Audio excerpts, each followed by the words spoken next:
Amygdala Hijack, The Waening, Part 1 of 3. Prescient Moments. An auto-narrated audiobook. Copyright 2019 by Cort. Episode 1, Last Days. To my loyal listeners. Peter's left hand was shaking as he adjusted the old sound mixer. He was unaccustomed to this, thinking about what he would say while managing the audio engineering that Molly always handled. "Molly," he interjected with a moan, finding it hard to grasp he was back on air. "Forgive the sound quality. She's not here, and perhaps not with us at all.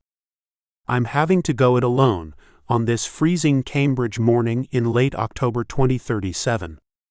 This podcast is live and being stored or played out on a server somewhere, I hope. Storage is a thing for future uses and likely matters no longer to no human, well, possibly alien archivers, assuming they ever get here. To those of you with grid power, who still retain an internet connection, you can guess what I'm about to say, but please stick with me through this last show of our series." A lamp crashed behind him, and he spun around to be sure nobody was entering his garage studio. He apologized. "Sorry about that.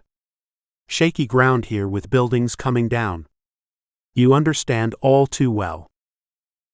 He stopped for a moment, noticing his hand smeared a streak of crimson across the mixer.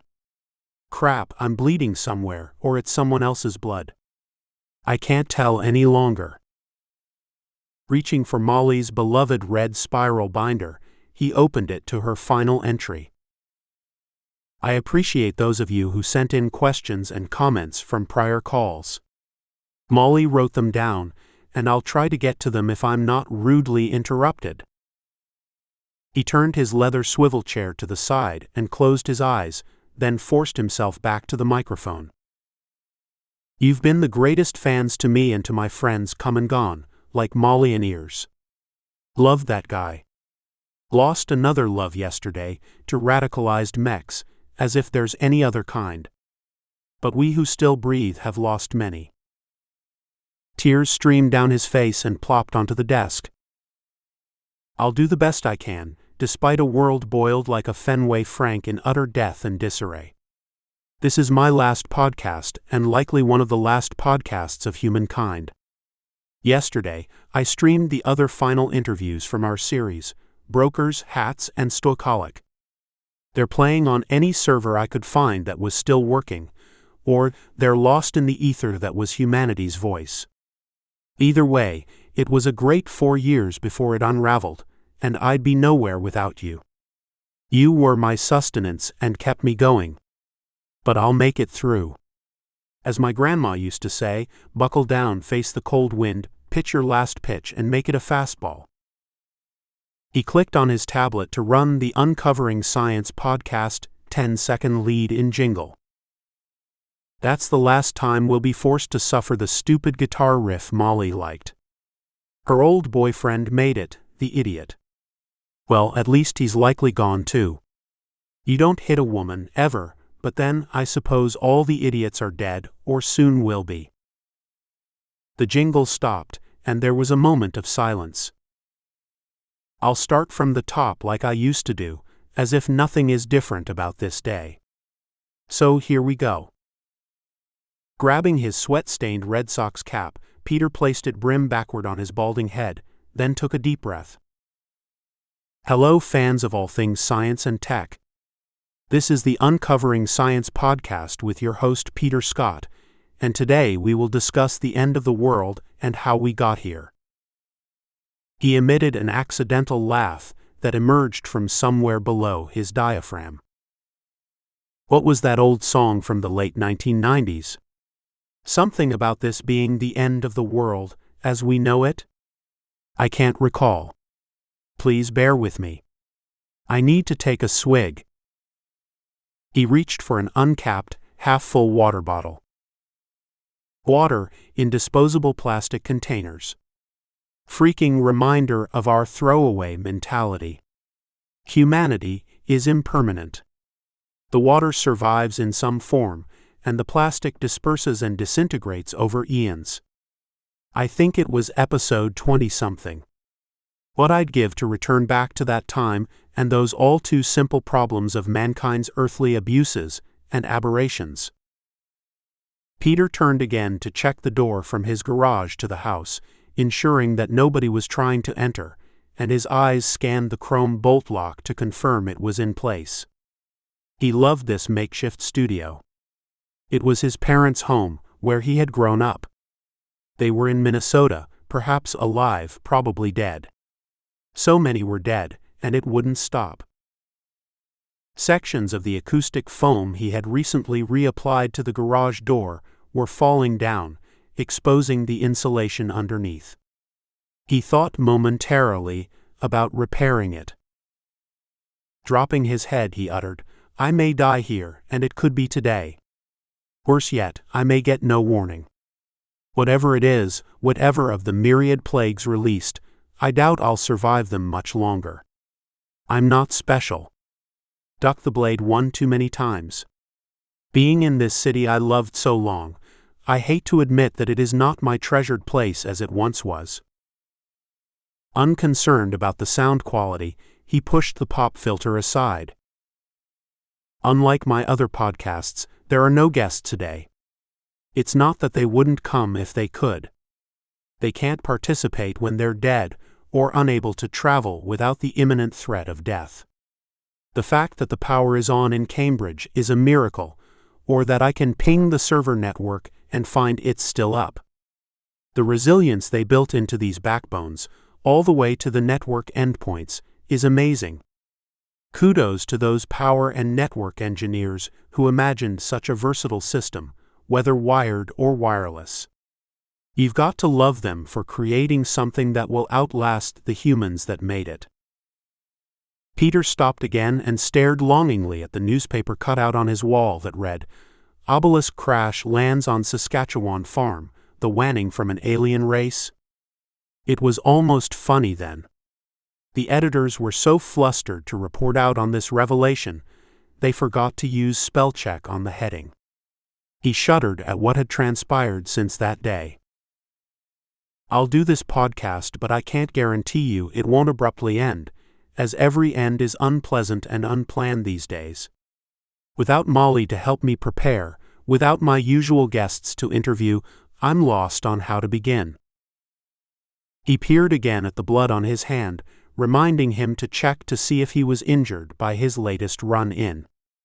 Peter pulled up his red plaid shirt, one of his favorites, fingers searching for the cold, thick wetness of blood and signs of a wound. Bunching up his t-shirt, he felt around his ribcage for bullet holes. "I see nothing here. Blood is on me, but I can't find a wound anywhere unless it's draining from that perennial hole in my head. Sorry. My terrible sense of humor is not appropriate, not in these times, these last days. For the show's old-timers, those who were with us before we attracted the larger crowds, you'll recall our original charter. Our goal was to report with clarity on science topics. I mean, hell, here we are in Cambridge, Massachusetts. If science wasn't happening in this town, it wasn't happening at all, or so we believed. Democracy is normally a good thing, but the democratization of gene editing and other virulent tech? Well, crap, we've learned hard lessons these days." Peter paused and took another drink of water. He was unusually thirsty, and anything out of the ordinary, any odd behavior, was a bad sign.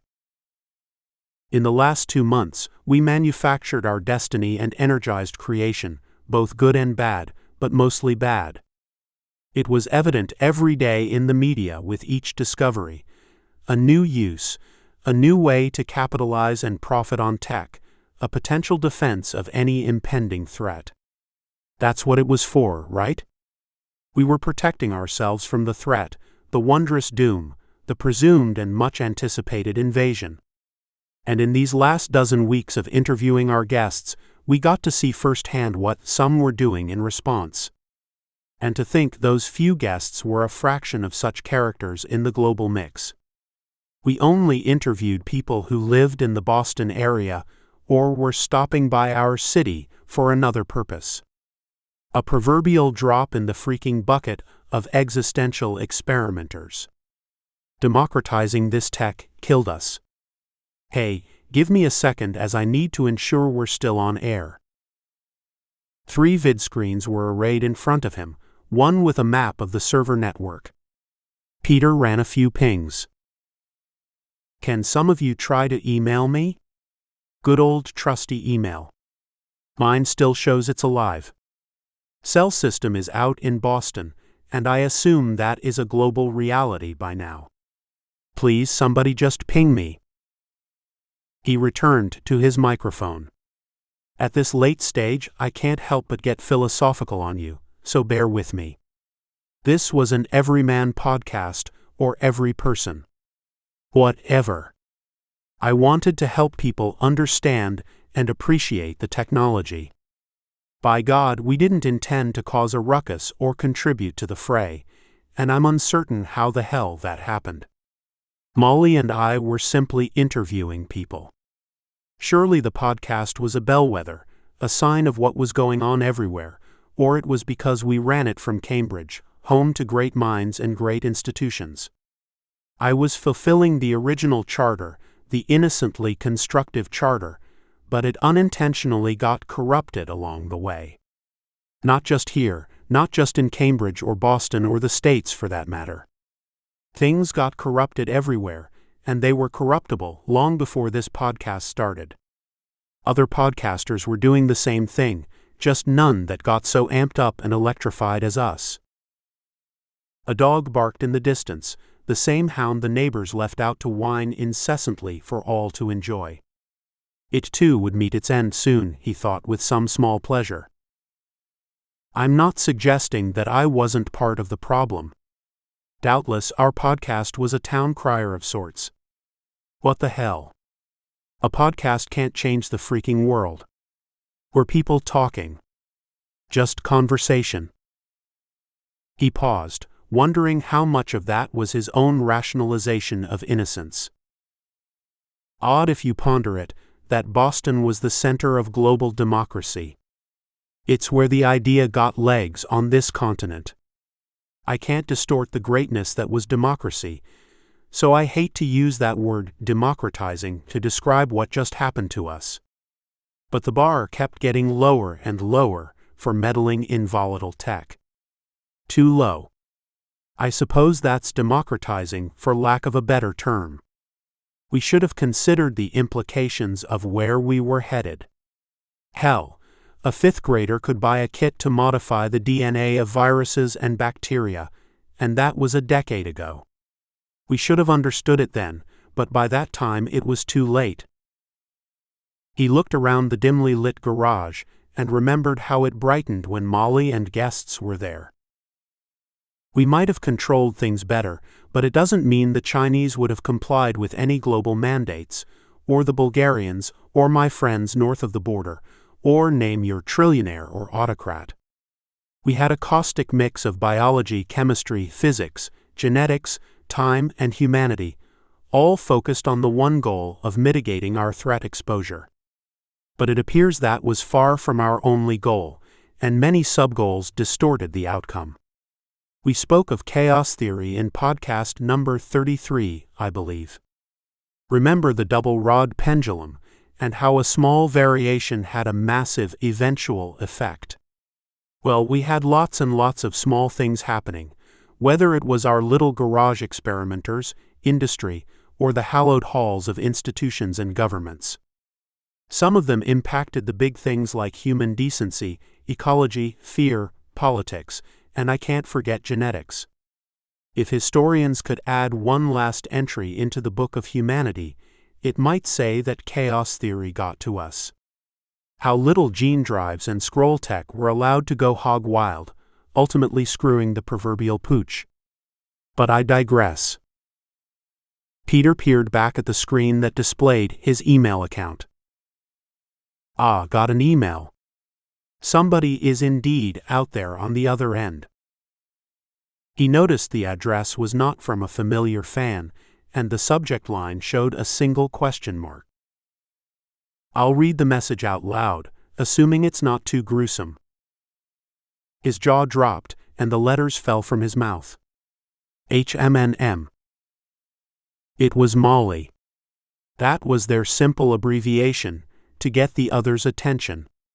They'd often use it when shifting notes during a podcast. "Help me now," he whispered. At that moment, he detected a noise in the kitchen, then jumped from his chair at an ominous pounding on the garage door to the house.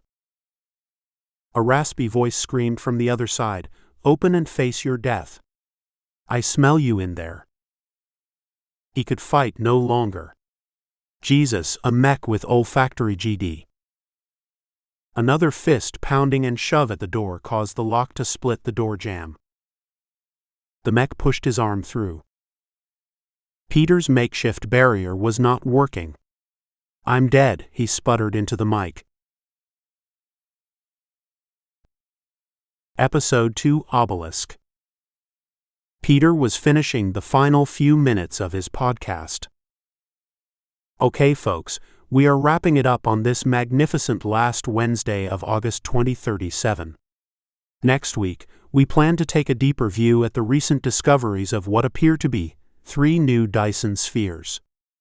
Although we covered that topic in previous podcasts, a special guest speaker will be in town from SETI. She'll provide insights on what they're finding at SETI, as well as any new evidence of intelligent life elsewhere in the universe. I'm sure our listeners are hoping it's not just another cloud of dust circling a star, or the 1,000th example of suspected plant biomarkers from a planet trillions of miles away. Molly gave the cut sign, always a signal to stop blabbing so much and conclude the podcast. She smiled, exposing small perfect teeth behind her thick, uncolored lips. Molly is indicating that I exfoliated my Broca's area to excess today. Until next time, keep uncovering science, visit our website, and stay in touch. Goodbye. She removed her headset.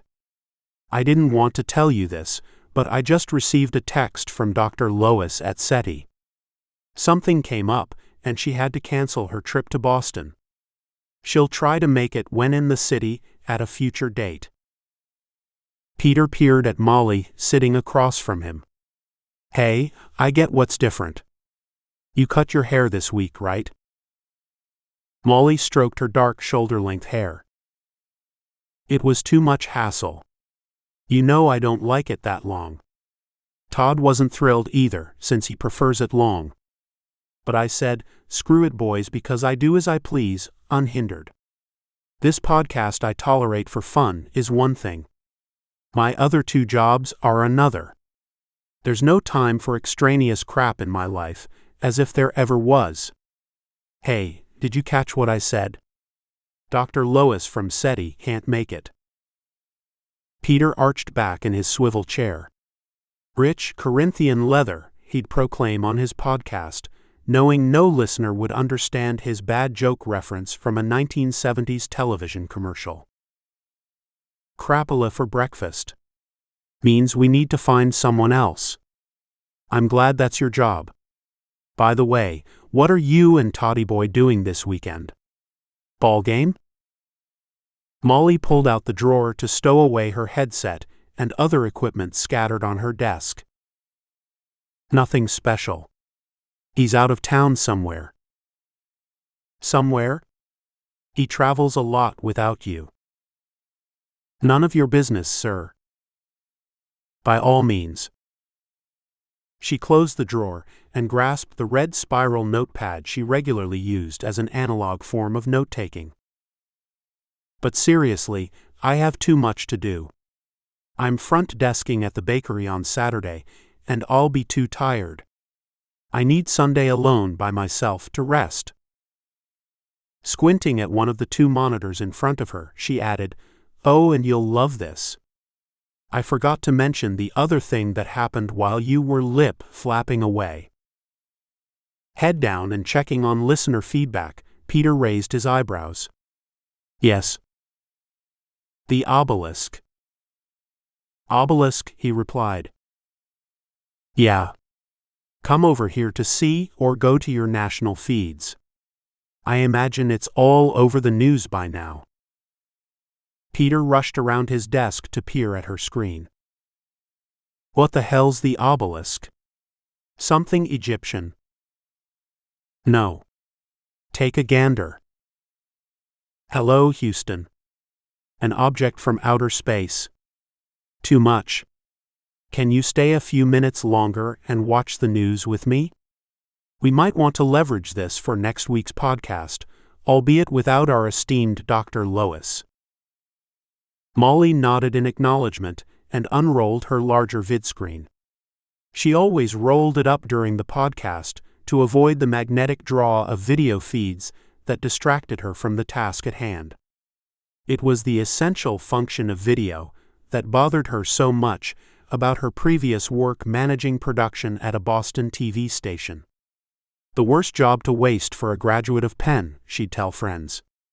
The broadcast business was long a dying breed, only coming to life with occasional big news events. There were now so many customized feeds and methods of accessing them. The broadcast industry had devolved to one where too much effort competed for too few eyeballs. Plopping back in his chair, Peter unrolled his vidscreen and commanded it to activate. CNN, he commanded, and the screen divided into 4 different feeds. Feed 4, he continued, and the screen responded by focusing on the breaking news story. They looked at each other in disbelief, and Peter slammed the desk with his fist. Holy crap, exciting. The reporter was halfway through the story. The experience was similar to the Russian event in 2013, known as the Chelyabinsk meteor. Residents in the surrounding towns north and east of Prince Albert, including Smeaton, Choiceland, and Love, heard the blast and saw the vapor trail.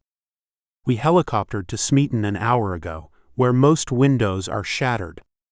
It's like a tornado hit the town, but without the tornado. Any casualties? The anchor inquired. The reporter grinned. Not that we know of, beyond a cow or two, perhaps. The area where it landed is remote, even for Saskatchewan. A few farms are out there, which is where these kids came from. They were first on the scene and found what's being reported as the obelisk, a long pyramidal object.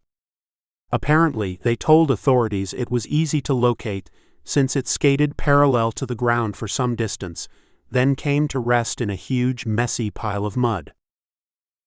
The feed cut back to the anchor desk. How big was it, and what else do we know? Sorry, this is all we can ascertain at this stage, since the Mounties cordoned off an extensive area north of these towns. We're hoping to interview the kids or families who found it, or at least those who saw it streak across the sky. We'll keep in touch as we gather more information. Mute. Peter gazed quizzically at Molly, whose eyes were wide open. Dr. Lois? What are the odds she'd skip out on her whole trip? She was coming to Boston for an award ceremony, and now her cancellation is making sense. Can you believe this story? Molly tilted her head and clapped her hands. Peter, we've seen so much weird, crazy-ass, never dreamed of tech in the last decade. It's all going too fast for my senses, and I can't say anything is impossible at this point. I mean, it only takes visiting the streets of Cambridge, maybe especially here, to witness the transhuman, posthuman, and sometimes subhuman or hyperhuman animal plant daily freak show. Cast your eyes on some of these clippers, chippers, and gripper mechs, walking or hobbling around the streets. The whole freaking world is in disarray right now with tech gone off the deep end, and I mean the unimaginable deep end. She rose from her chair and slowly stretched her back. You couldn't see this coming. No way. It only took the last 5 years, and then it cascaded into the rocky horror realm of disbelief. Now nothing surprises Miss Molly. Genetic mutants, purple chlorophyll-skinned teens, robotic bone augmentations, somewhat sentient AI, and now we add alien obelisks into the mix. Toss the whole bunch of them in the pot and raise the flame to boil. Humanity's a wonderful, luscious, hell-hole concoction right now, some of which is arguably not human at all. Hey, it's not that negative. I mean, look at Ears for a great example of a clipper. I love the guy and you love the guy. He's hypersensitive, yes, but pure essence of human, despite or perhaps due to his GD tech. She nodded in agreement. I know, but the bad seems to outweigh the good. I think about what it was like years ago, when parents weren't happy about their kids getting tattoos or piercings. What's here now, though, goes far beyond tattoos. Can you imagine a great Bostonian like Ben Franklin plopping his butt down in this fantastic mess of a world? Although they had been working together for a while, Peter was unaccustomed to being serious with Molly, and had never delved much into what she thought about the pace of change. Good old Ben. That'd make a great book. A Boston Yankee in the summer court of 2037 Harvard, or MIT for that matter. He'd love the science part, being an experimenter first class. I'm not so sure. Think of the countless unlucky, off-target dregs hunkered underground and out of sight, or the radical semi-primate creatures at the edges of this overstretched canvas we roughly call humanity. Then there are the crazy things being seriously discussed, like amending the Constitution to create a different set of rights between humans and hybrids, as if the latter are somehow lesser beings. Our founding fathers never could have conceived of this mess, not even in a psilocybin dream. Come on, he countered. There's always been a revolutionary twist in this town. Hey, that reminds me, can you stay a few more minutes? Sure. What's up? I've been thinking that we need to change the podcast format and add a squirt of sriracha sauce. Ratings and downloads are trending in the wrong direction, particularly in the last few months, as we are painfully aware. I'm not sure if it's due to other things going on in the world that compete for listeners, or maybe we're simply not covering relevant trends. Or maybe we should finally convert to video pods. Oh, I'm fine to go on camera if you're willing to fork over big bucks for my makeup and hairstylist teams, she joked. And I know you've longed to be recognized on the streets by your millions of adoring fans. But getting real on this, do you mean we should move from basic sciences to applications, or should I say today's distorted, freakish, and scary applications? Peter paced back and forth in the small space between the two podcast desks. That's right. For example, we reviewed advances in gene drives and scroll, but that was at the deeper level of how it works versus actual applications and impacts on people. You've seen what's slithering out on the streets, Molly objected.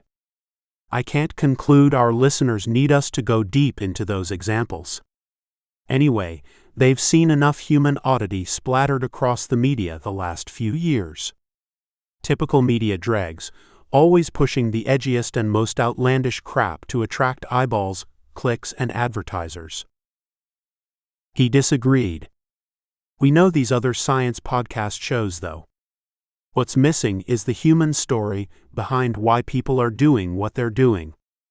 It could give the pod a good spin, something humanistic with added emotional draw. Molly was getting slightly annoyed.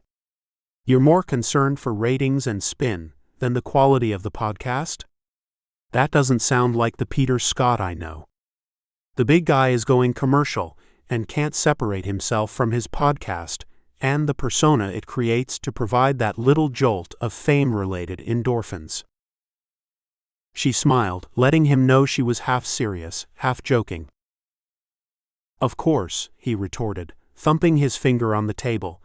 I only graduated from Penn with multiple science majors under my belt, and you got that immensely impactful degree in sociology. No way I can compete with the social implications guru, so I must defer to your wisdom. But seriously, my bones say to change the format.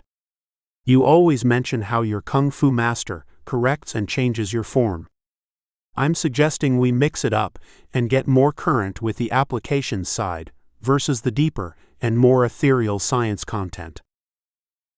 Molly peered up at him, unsmiling but less perturbed, and began nervously running her fingers through her hair. I can't argue with your last words there, sir. It's possible, though unlikely given my extensive depth in sociology, that I'm suffering from a limited perspective. I'll meditate and see what falls into my mind.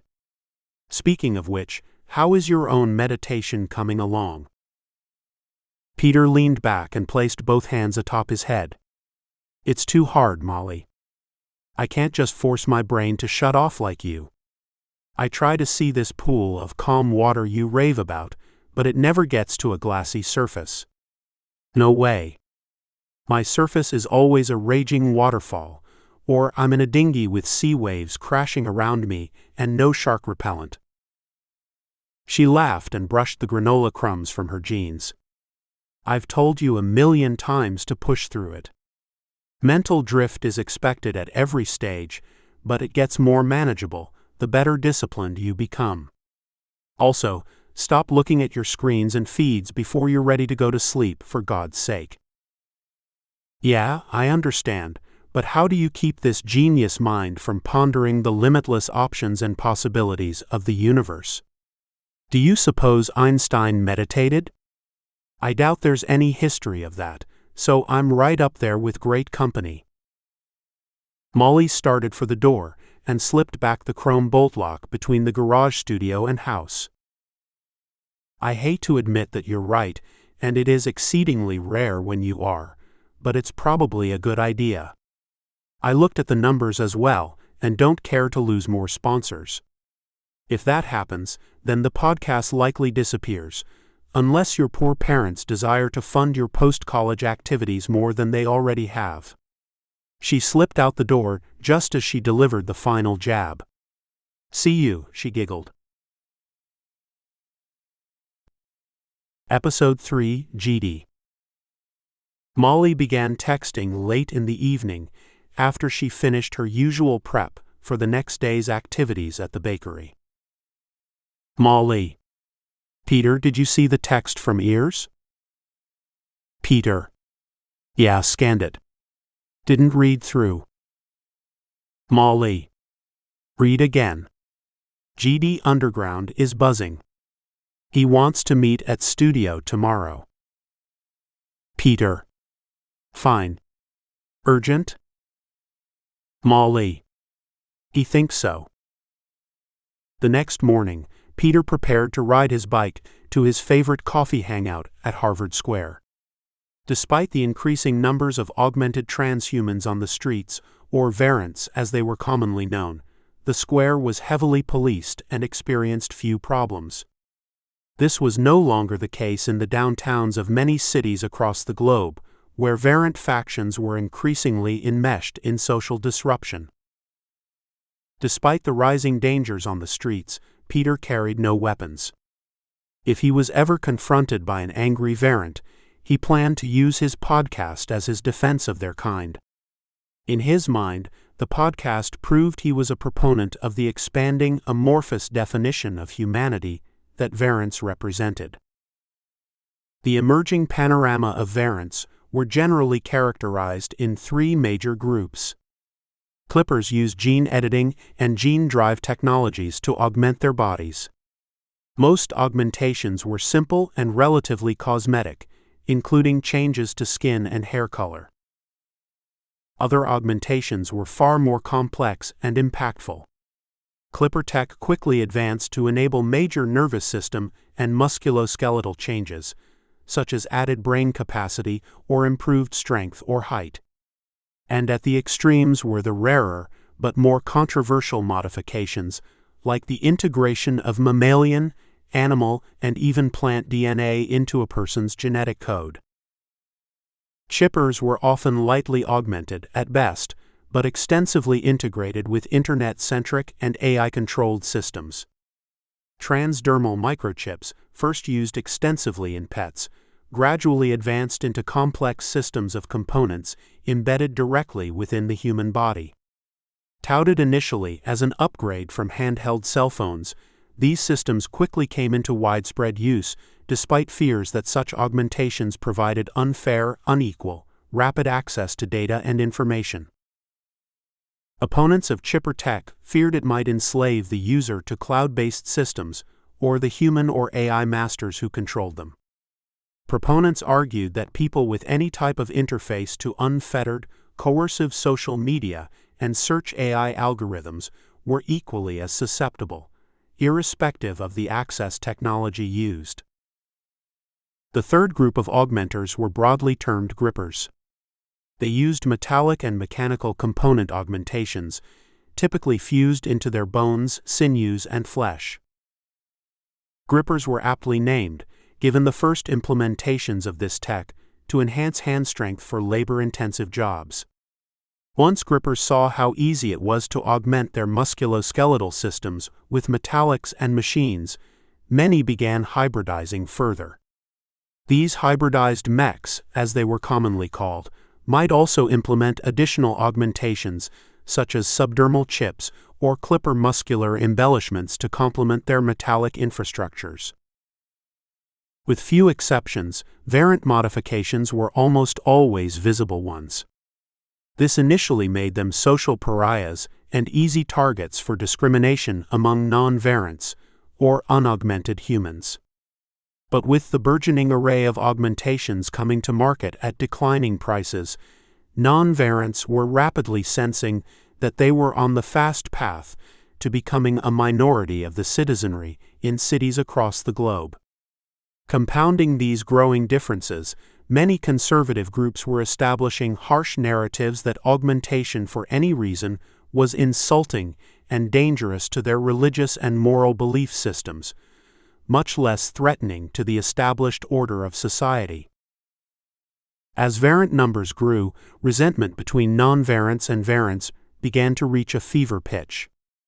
These divisive emotions were readily amplified via the narratives of media organizations who found multiple ways to profit from the newly discovered fonts of anger. An augmentation agnostic, Peter held no strong opinions on the subject. Though he loved the exciting new tech being implemented, he always tried to straddle the growing social divide in his podcast, never taking sides. From his perspective, it was mostly the non-human variants, particularly the newly created canine raccoon breeds, that were a problem for bicyclists like himself. To avoid any damaging confrontations with that rapidly spreading and often unpredictable species, he always carried pepper spray on his rides. He was also happy to find that Harvard, MIT, and other universities in Boston had begun accepting human variants as both students and teachers. However, this was one of the many reasons why variants, sometimes also called transhumans or posthumans, were increasingly resented by non-variants. Higher education was being accused of surreptitiously stacking their faculty with variants who possessed advanced capabilities that non-hybrids lacked. In their defense, these hybrid professors and teachers were often excellent additions to the school's rosters, with the potential to accelerate productive new discoveries that might improve university endowments and industrial academic opportunities. This appearance of favoritism further angered non-variants and certain socioeconomic and ethnic groups who already felt disenfranchised by the top-tier institutions. Peter pedaled along the bike path from his house to Harvard Square, a few miles west on Massachusetts Avenue. He loved the square, its history, the diverse community of people he met there, and the original charm it retained. Passing Wadsworth House, he would imagine General Washington staring out the window from his wartime headquarters, or other great figures in American history walking the same streets he traversed. It was a sparkling warm Thursday morning in late August. As he approached the square, he expected to see families in tow with their matriculating teenagers, along with the usual array of diverse faces and cultures of the returning students and faculty. Yet on this particular day, except for a few vehicles transiting along Brattle, JFK and Massachusetts Avenue, the area was eerily quiet. As he was locking his bike outside his favorite coffee shop, he noticed an old friend from high school passing by in a car. "Jorge," he shouted, waving to flag him down. The young man quickly pulled into a nearby parking place, a virtual impossibility on a typical Cambridge weekday. Jorge rolled the window down, the car's engine still humming. "Dude, long time," Peter exclaimed. "I see you're still running this old girl, and she looks pretty clean despite the winters. What you been up to?" Jorge's dark face frowned quizzically. "Pete boy," he began. "Why aren't you watching? I'm just coming home from work, and we had it on there. Everyone is glued to the feeds. Didn't you see it? The photos?" Peter removed his sunglasses and crouched down. His head was perched sideways halfway inside Jorge's car. "What are you talking about? You haven't seen the news?" "Not lately. You remember Molly, don't you? She challenged me to be less media and device addicted, so I turned everything off last night and kept it off. In other words, my phone's not with me. How's that for crazy?" "Well then, almighty God of tech, you've missed the biggest scientific news in the history of mankind. Here, see." Jorge handed Peter his phone. He squinted at the small on-screen image. "What the hell's that?" "It's an obelisk that streaked across the sky and crashed in Canada yesterday. An alien obelisk." "What? Seriously? I saw early feeds last night, but it seemed like just another UFO sighting, or even a satellite that tumbled through the atmosphere. You can't believe any news these days, with so much of it being doctored up. Damn deepfakes." Jorge scanned the horizon to ensure no traffic cops were nearby. "So much is happening, I can't tell you in 5 minutes. In Canada, the Prime Minister is getting pressured to fess up. Some kids found the thing and took images before the feds could haul it away and lie about it being a meteorite. I'd love to be those kids. Solid gold, they say, or platinum and gold, and a cylinder made of carbon, something that you'd probably recognize. Like 80 tons of precious metal there. Not small change, dude. Ah, would I like to have that in my bank account.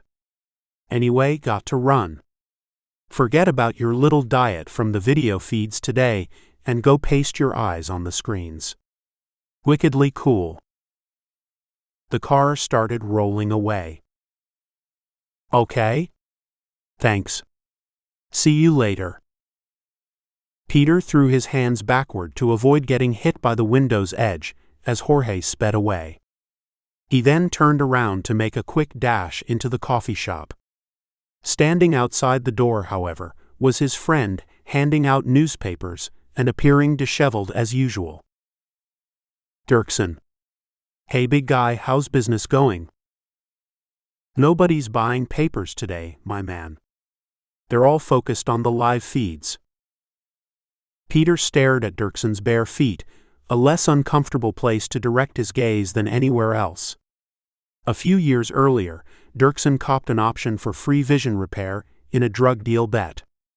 Without considering the implications, he went off-net to one of the many non-licensed clinics, deep in Boston's underground Gene Drive, or GD, community.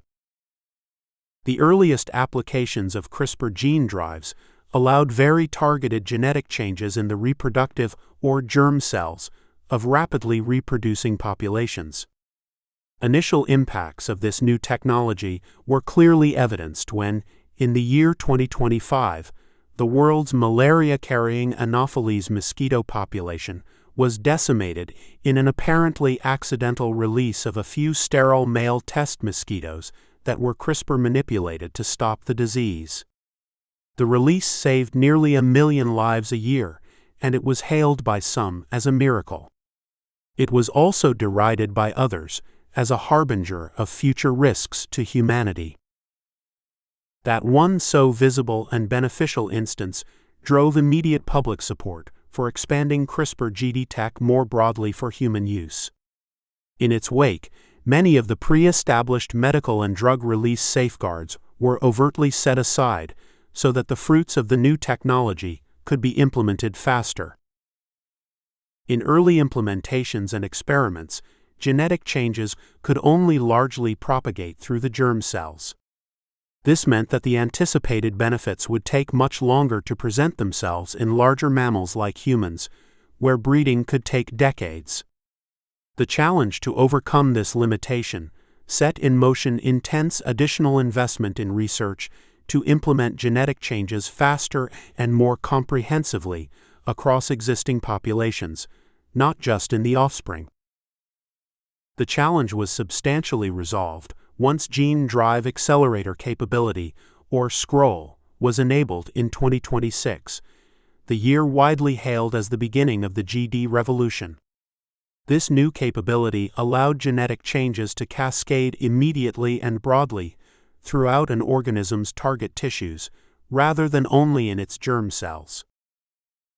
Shortly after the discovery, species augmentation became a global focus of attention throughout both the medical and commercially incentivized non-medical communities. In the haste to bring the latest new breakthrough to market, patent and intellectual property rights were often cast aside as black market garage entrepreneurs created mail-order GD augmentation kits with the new SCROLL capabilities, as dangerous and untested as they might be. These kits found a willing home in underground markets, tattoo parlors, and dark web stores. Unable to adequately police these new miracle enhancements so strongly demanded by so many people, states like Massachusetts and California became the first to decriminalize and tax the burgeoning new industry. CRISPR hybridization technologies, which had previously been regulated by and limited to the government and scientific communities, became widely available at the going street price. Related industries sprouted rapidly, such as augmentation parlors that could easily and cheaply create code to modify a person's more obvious physical characteristics like skin color, luminescence, and mammalian appendages. Dirkson's unfortunate experience was one of the countless unintended, off-target consequences of these rapid GD advances. Severely farsighted at birth, Dirkson could not stomach the thought of laser surgery or anyone cutting into his eyes to alleviate his problem. Instead, he aspired to gain a better eye, a third eye, to improve his vision. Though born from an innocent desire to improve his well-being, he was unaware of the potential after effects. And as happened too often in the GD underground, the genetic modifications didn't go so well. The third eye emerged from his forehead as planned, above and between the other two, but it never attained a proper size, nor did its optic nerve integrate properly into his visual cortex. The flaccid, undersized addition rolled around blindly and aimlessly, bulging from his skull like a precarious rock outcropping, but this one comprised of flesh and bone. It would occasionally come to life with a blink of its eyelid, which otherwise hung tired and sagging over half the eye. To top off the ignominy of it all, the underground GD creators couldn't even get the iris color right. It was a smoky gray, unlike his natural dark brown eyes. Peter pulled out his wallet and handed him the cash. "Dirkson, take this, bud. It's a $5. I'll grab a paper. Hey, when it gets colder, remind me and I'll bring you some new boots my parents sent me. My closet is full because they're always sending me stuff, and I don't need another pair. You are a brother to us." Dirkson handed him a copy of the Variant, a street newspaper of the GD Underground. "Yeah, I'll be glad to have those boots in a few weeks. Remember when it snowed last week? Boston in late summer? Weather is more so nutso lately." Peter nodded and smiled, then shot into the coffee shop. While standing in line, he stared like everyone else in amazement at the vidscreen. CNN was covering the latest news on the obelisk. Geez, he realized, it's no wonder nobody's out on the street. Molly and I may need to modify the POD's format even more than I imagined. Episode 4, Edgy. Ears was anxious to meet with Molly and Peter in the morning, so he arrived at Peter's house an hour early, shortly after Peter departed on his bike for the coffee shop. He was frazzled and fatigued after having stayed awake all night, communicating with the various GD communities on social media. Even after midnight, his usual access points into the networks were so overloaded that he was waiting minutes for responses, and he nervously chewed his nails to the bleeding point. He knocked on Peter's door and got no response, so he waited in his truck, tapping his painful fingertips nervously on the steering wheel. Closing his eyes, Ears had to force himself to stop looking at his phone, as the gravity of this event was just now sinking in. Given his anxious constitution, he knew the news was too upsetting to ponder its myriad implications by himself. His mind was buzzing with possibilities, and he needed to purge these thoughts by spilling them out verbally with his confidants. After sitting for 20 minutes and chewing what remained of his frayed nails, Peter finally rolled up, coffee cup in hand, and knocked on his window. "Hey, you're early, big guy." "Peter!" Ears screamed with delight in his high-pitched voice. He flew from the door and lurched forward, clumsily hugging him as he dismounted. "Dude, quite enough already," Peter shrugged, laughing uncomfortably. "Sorry, Peter. I'm manic about the news, the meaning, the implications. It's exciting, scary, evocative." Okay. I just caught a bit on the news. Let's get inside and wait for Molly to show up, he suggested as he unlocked the front door. Peter was quite accustomed to Ears' frenzied nervousness. Ears was a somewhat unique variant for a clipper, though he hated that word. Among his friends, the moniker was just one more example of non-variant insensitivity and the growing bias against those like him. In the brief timeline of human genome modification, Ears was an early clipper. His parents were wealthy Bostonians and prominent members of its Jewish community, which might have led other kids to other places. But Ears suffered from severe self-doubt throughout his teen years, preferring the anonymity and closeness of social networks, where people didn't tease or harass him because of his slight build, red hair, and freckles. As an outgrowth of obsessive introversion, Ears flirted in his early teens with modest GD body coloring that included simple genetic changes to skin coloration in lieu of suffering painful tattoos. Once in college at Temple, he became attracted to the array of genetic augmentation options that were becoming readily available. He shunned the more extreme mechanical adaptations that included circuit and chip integration, or any degree of metal-to-flesh infusion or robotics, feeling those were less natural and perhaps even anti-religious. But modifying his own genetics? That made perfect sense. One day, while skipping class, he scoured the web news feeds and came upon a fast-motion video of a perfect human ear growing in a petri dish. Something about the video touched him, especially the thought that an ear's refined sensitivity might enhance his own perception of the world. Multiple eyes like the one Dirksen sported were clumsy, cumbersome, and maintenance-intensive. Polynoses were ugly, as were the numerous options for lingual modifications like split tongues and lip augments. The growing number of alternate limb, tail, and enhanced musculature variations also seemed too extreme to his tastes. Ears wanted none of that. He desired instead to hear the unhearable, to catch the meaning behind the meaning of what people were saying.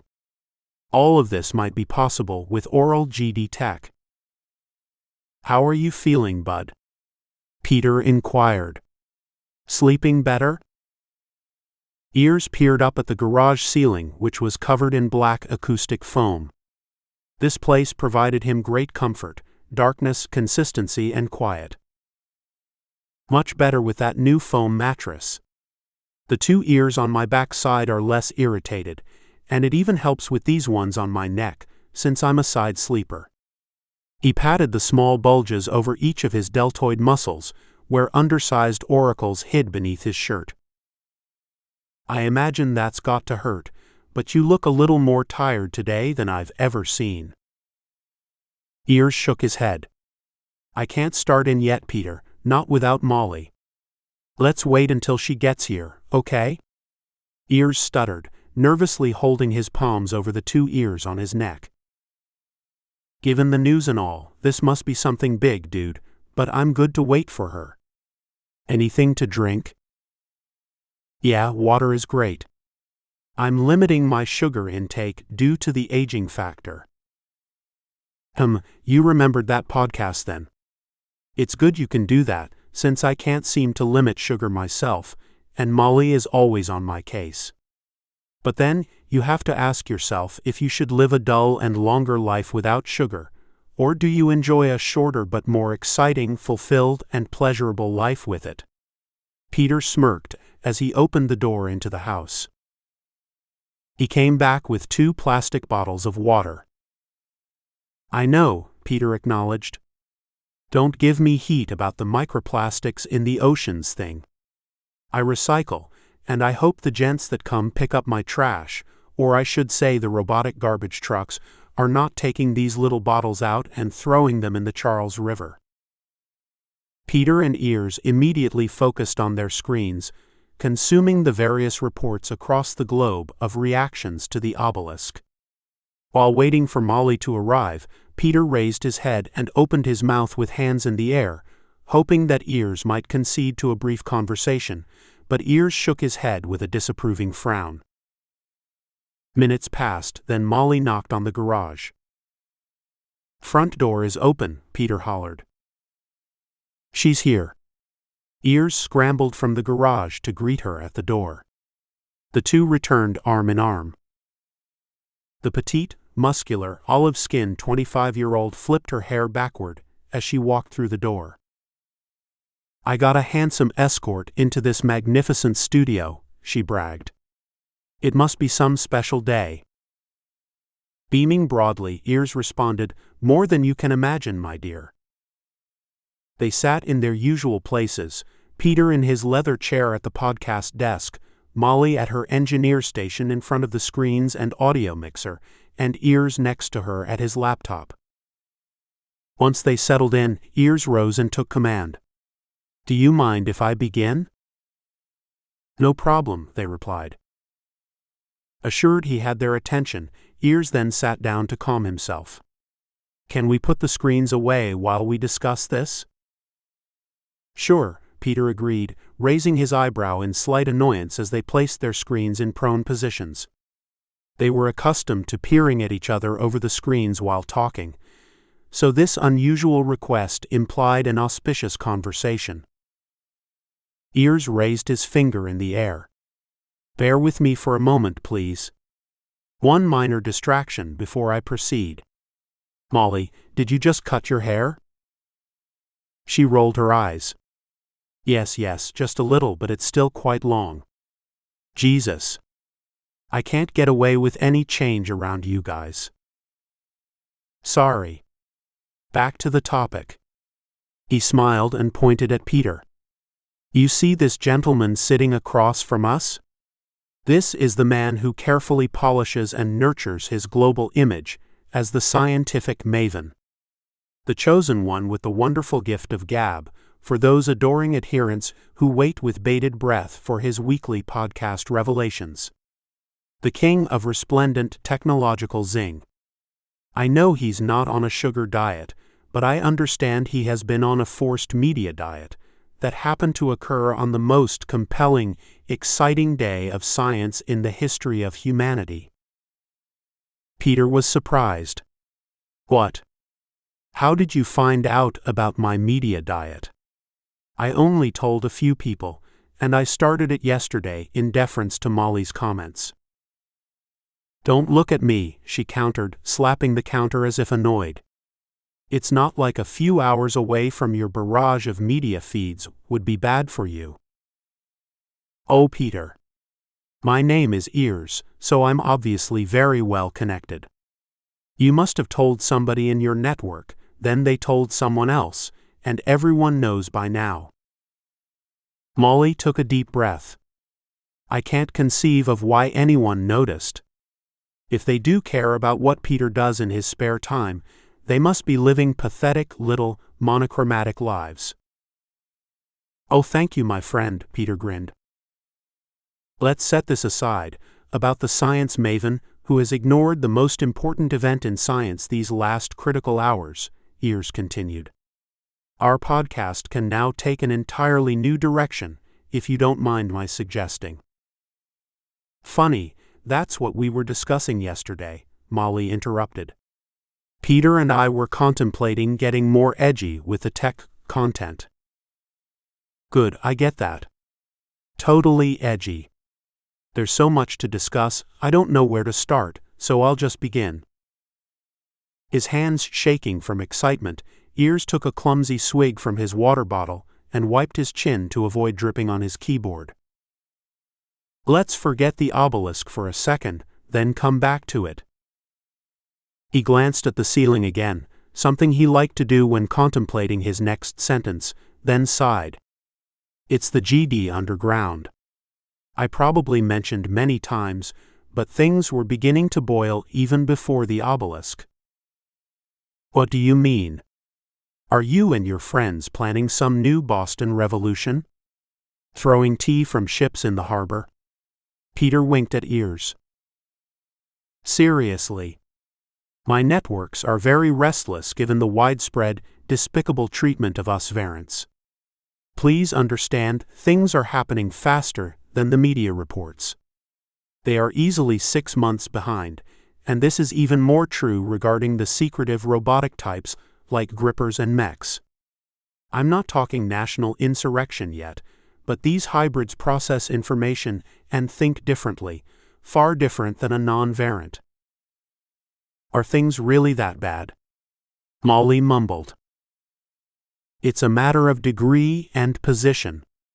Among the variants like me, some are augmenting their mental capabilities at astounding rates without the help of any mechanicals. We see that every day on the streets here, right? At Harvard, MIT, BU, UMass. They see gold in them Thar Hills.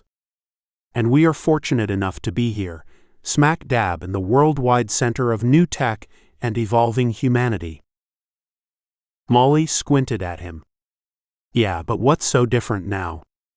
A few years ago, the prognosticators predicted that variant body tech would disrupt things in a huge way, but so little of that came true. The streets are still passable, some key diseases disappeared, and all of us should be able to live to eternity at some point soon. Certainly for much longer than ever before. Even with my sugared cokes? Peter joked. Not sure how to say it, Ears continued, ignoring the banter. A scientific term I can't recall. Peter, what's that tipping point where one additional drop in the solution changes everything about it? I believe tighter is the word, Molly replied. Got it. You don't see what I see from the GD community. It's not just the physical variations happening. People are moving into different mental realms. I mean, some chippers are learning to access all stored memory. Between their innate God-given brains and their circuitry, they are advancing to mentalities beyond our understanding. Peter looked dubious. Ah, come on. They're not slipping into different quantum dimensions. It's not like they can affect space-time or use dark energy to power the world. They live under the same rules and scientific laws we live by, and they're still citizens and are therefore required to be somewhat civil.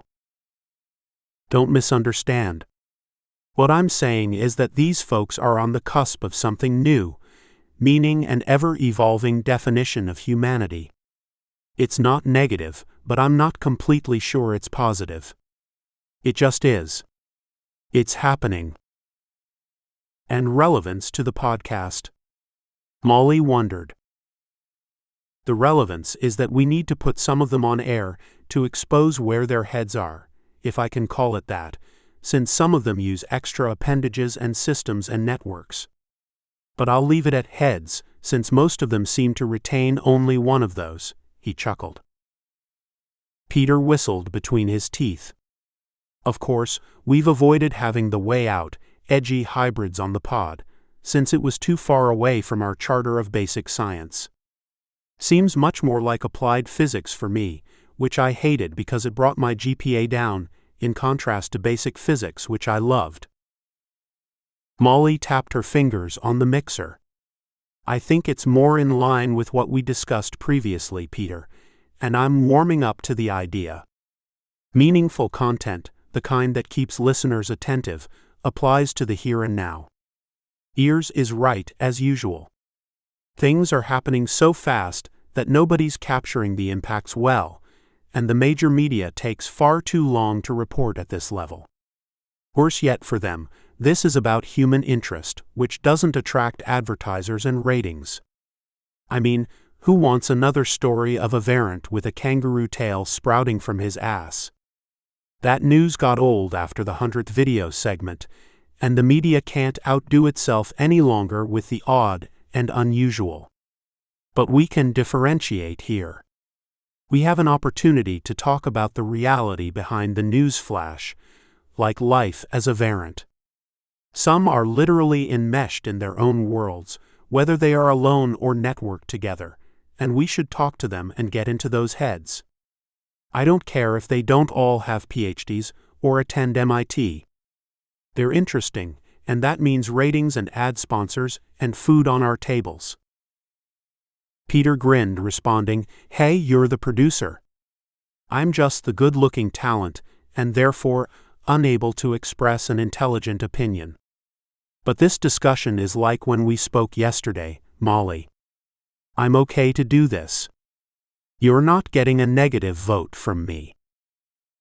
He glanced at Ears, then ran his fingers backward through thinning brown hair. So, how does this trail of thought tie back to the obelisk? Ears placed both hands over the ears on his neck, as if he wanted to cover something unseemly. It's the obelisk, the fear, the concern for what it means. As poor as the image was, it implied something. At Harvard and Columbia, they came to the same early conclusion. The carvings, glyphs, or whatever you call them on the obelisk, did not speak to love and amity. They did not represent an offering of mutual respect and kindness. They appeared as a warning, something a race of beings would send to alert others.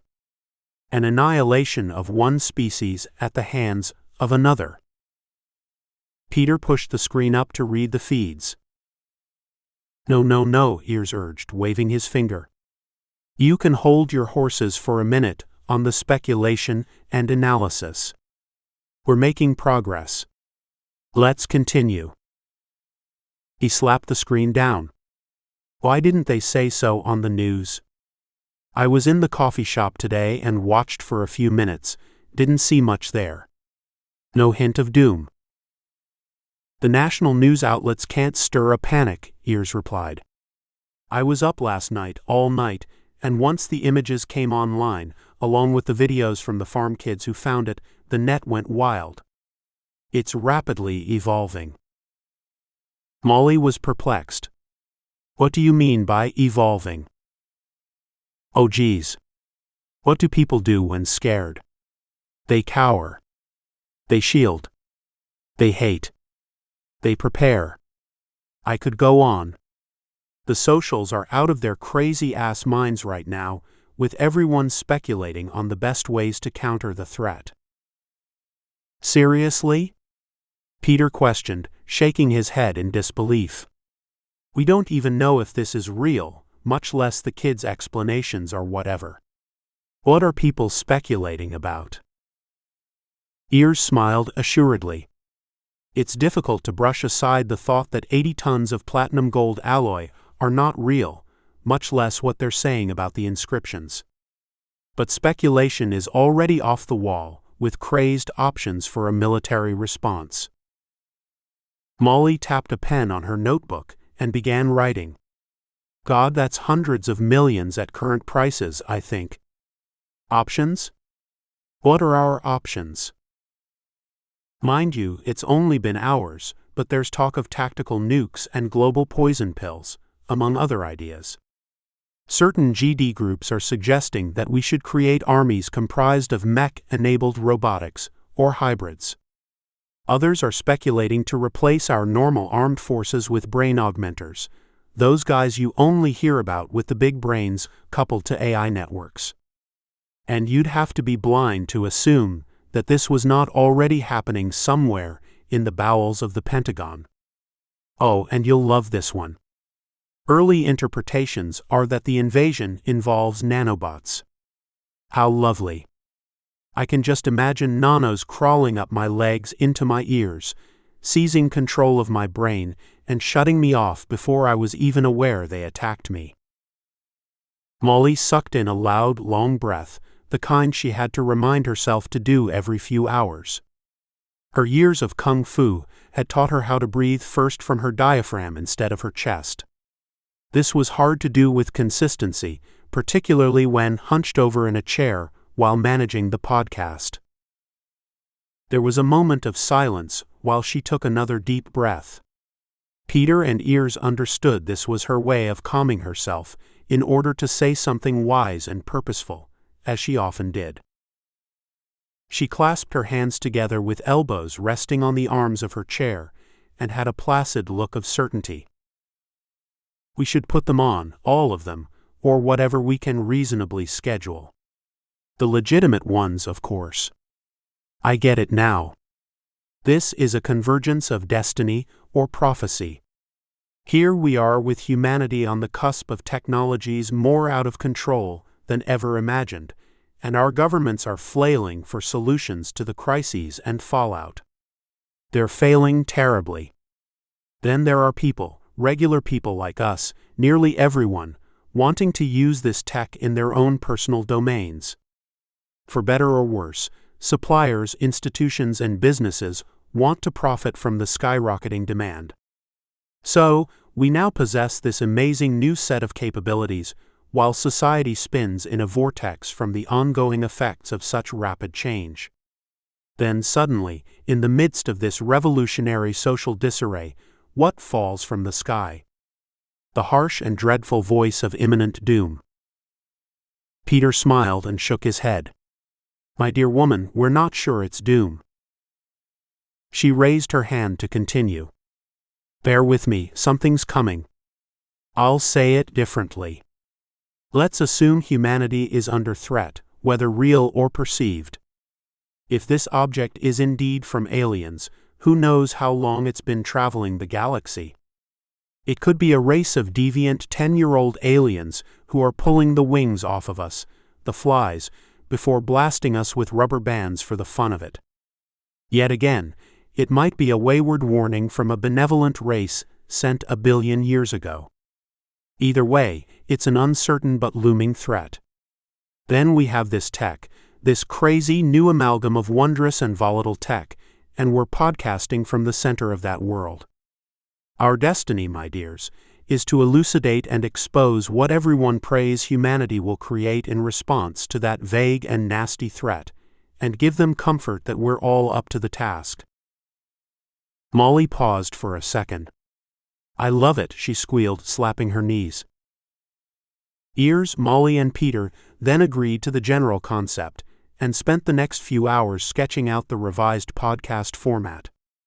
Given Ears' connections into the GD community that would likely be the focus of many possible threat responses, he volunteered to research and invite candidates as guests. Episode 5: Mountie Sandwich. The next morning when he arose, Peter grabbed his phone to check the news. Then he darted into the studio to view the various feeds. He texted. Peter. Molly ears. CNN on? Ears. One of many. Molly. Not now. At work. Peter. Holy crap.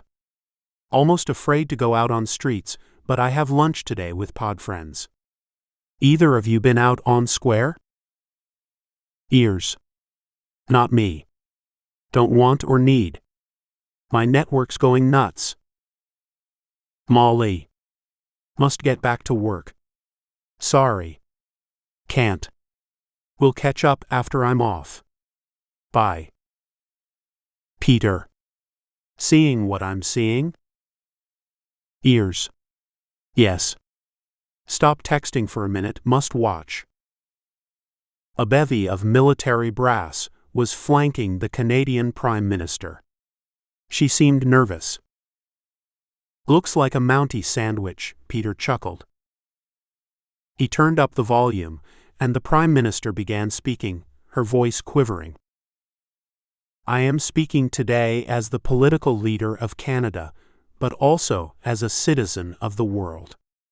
As many of you are aware, 2 days ago we encountered a meteorite streaking across the sky in the province of Saskatchewan, 112 kilometers or 70 miles east of Saskatoon, between the towns of Lanigan, Burr, and Leroy.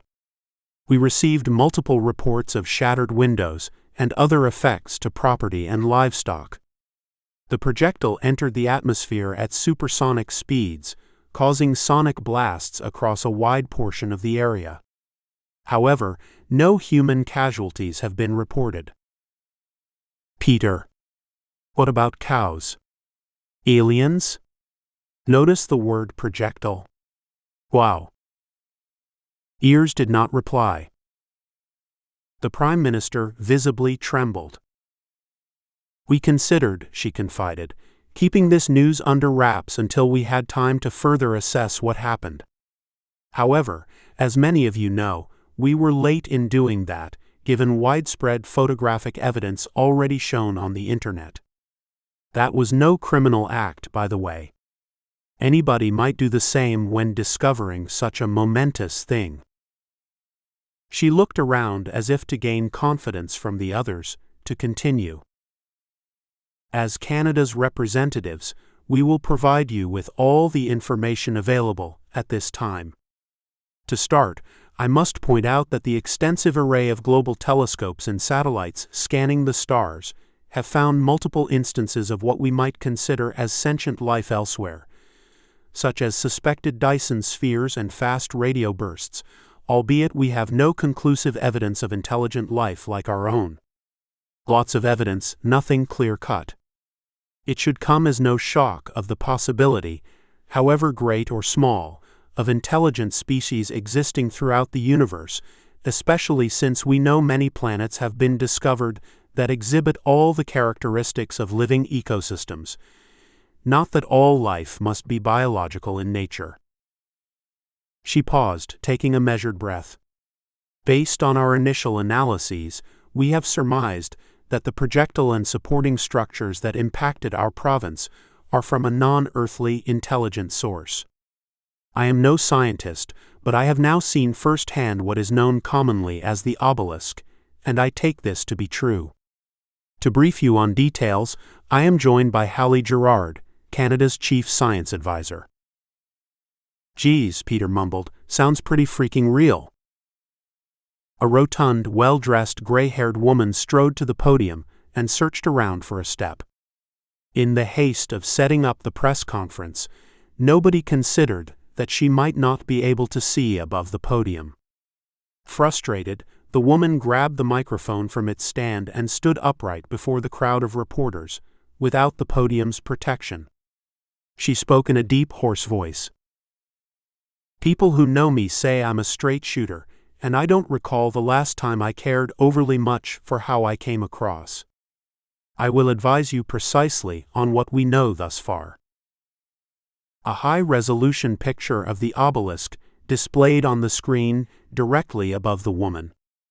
It was so large that it appeared as if it might topple over and crush her. The obelisk consists of 80 tons of gold and platinum alloy, at a purity level beyond our known capacity of refinement. It was found buried in mud on farmland east of Saskatchewan. Despite the impact, it shows no apparent damage. Thus, we believe the obelisk ejected from its shell just before the carbon-based superstructure hit the ground. She carefully wiped away the perspiration forming above her lip. We continue to find fragments of that superstructure throughout the impact area, much of it buried in a series of multiple small craters. It's as if the superstructure intentionally broke apart at high speed a few meters above the Earth's surface, allowing the obelisk to avoid damage. Get to it, get to the point, Ears complained. She held up a jagged piece of a black plastic-like substance. This is one specimen of the shell or casing. Tests show a composition of tantalum hafnium carbide, similar in chemical makeup to carbides used in various industrial applications. However, this advanced carbide displays none of the oxidation issues experienced thus far in our industrial applications. The lady dusted a speck from her blue coat top and glanced to her right for a verbal cue from the Prime Minister, who gave her a quick nod. Now I will provide additional insight. I have personally had conversations these last hours with numerous global experts in astronomy and physics. They reminded me how vast the universe is, how difficult interstellar space travel is likely to be, and of the minute likelihood that any interstellar venturing species would either care to or possess the capacity to visit other populated worlds. Such advanced creatures should possess their own methods of inhabiting any rock in space for long periods, irrespective of the initial compatibility of a planet's environment. Indeed, we're making considerable progress ourselves on technology to do the same. So it's hard to believe they would come all this way to forcefully attain the benefits of our earthly biosphere. She looked again at the Prime Minister. It was obvious she was uncomfortable delivering this message. The Prime Minister walked over and stood erect to the left of the scientist, placing her arm around the woman. At this sight, both Ears and Peter had tears in their eyes. As a scientist, she insisted, I find it hard to fear anything. We are a race of beings, strong-headed, and we have been through much together. By walking in harmony, we can overcome any challenge. In this context, I must inform you about our collective interpretations of the obelisk thus far. I will not display a host of photographs now, as the Internet has preceded me with those, and I assume other images will soon leak out. We don't intend to alarm, but we do want to inform, and openness is a virtue. The Prime Minister's fingers whitened as she tightened her grip on the woman's shoulder. The obelisk displays no letters or words. In the single image shown on your screen, it contains inscriptions or glyphs. She paused to take a deep breath. Global expert opinions on these glyphs are nearly unanimous. We have determined the obelisk is likely an intentional message sent from a race of beings that were either being invaded or were invading another planet. Her heavy breath was pouring into the microphone, and the sweat was now dripping down her forehead. Again, the obelisk appears to be an instrument of warning. However, I and the scientific community must remind you, and I speak on behalf of many of them. It is the highest likelihood that the obelisk traveled for eons, many millions or billions of years through space, perhaps from a civilization that lived and died out long ago. As the Prime Minister indicated, we have been scanning the stars for many decades now, and we've found nothing within hundreds of light years of Earth that looks like intelligent life. We have no reason to believe that our planet is under imminent threat, or ever will be. Prime Minister? She handed the microphone over, and the Prime Minister concluded. We agonized over the last few hours, about how to expose this news to the public. Our work included consultations with experts from the sciences, sociology, psychology, law enforcement, the military, and allies, among others. We concluded, however, that speculation is more dangerous than truth. In a very Canadian fashion, you just received the truth to the extent we are aware. We urge the people of Earth to respond calmly and peaceably to this news and go about your lives as you always have. Centuries from now, we may laugh at the minor disruptions this event might have caused. But we will definitely look back at this day and realize that our ethnocentric perspective of assuming we were the only intelligent beings in this vast universe was exactly that, ethnocentric. The Prime Minister then excused the woman, who stepped back and disappeared behind a Mountie. Prior to our announcement, we apprised governments and law enforcement around the world. They collectively request that all citizens on this planet, across all countries, keep our wits and focus on the best outcomes. We learned something these last few days, that we are not alone. We should take it no further, and anyone troubled by this news should seek appropriate counseling with their families and community experts, as well as political and law enforcement leaders. Thank you. Peter. My heart's beating out of my chest. Ears. OMG, OMG, OMG. We're being invaded. Peter. Dude, kidding? Interstellar space? Earth ain't that desirable or great anymore, given our stupidity. Ears. I like its greatness. GTG. GD comms are bouncing off the walls. Peter kicked back in his chair and stared at the acoustic foam on the garage door. I need my poor old dog here, he mused. What a time for her to die. Even me, the happy-go-lucky science guy. Disconcerting, and I sorely miss the girl. Oh yeah, I wonder if I'm still on for lunch with the guys after this news?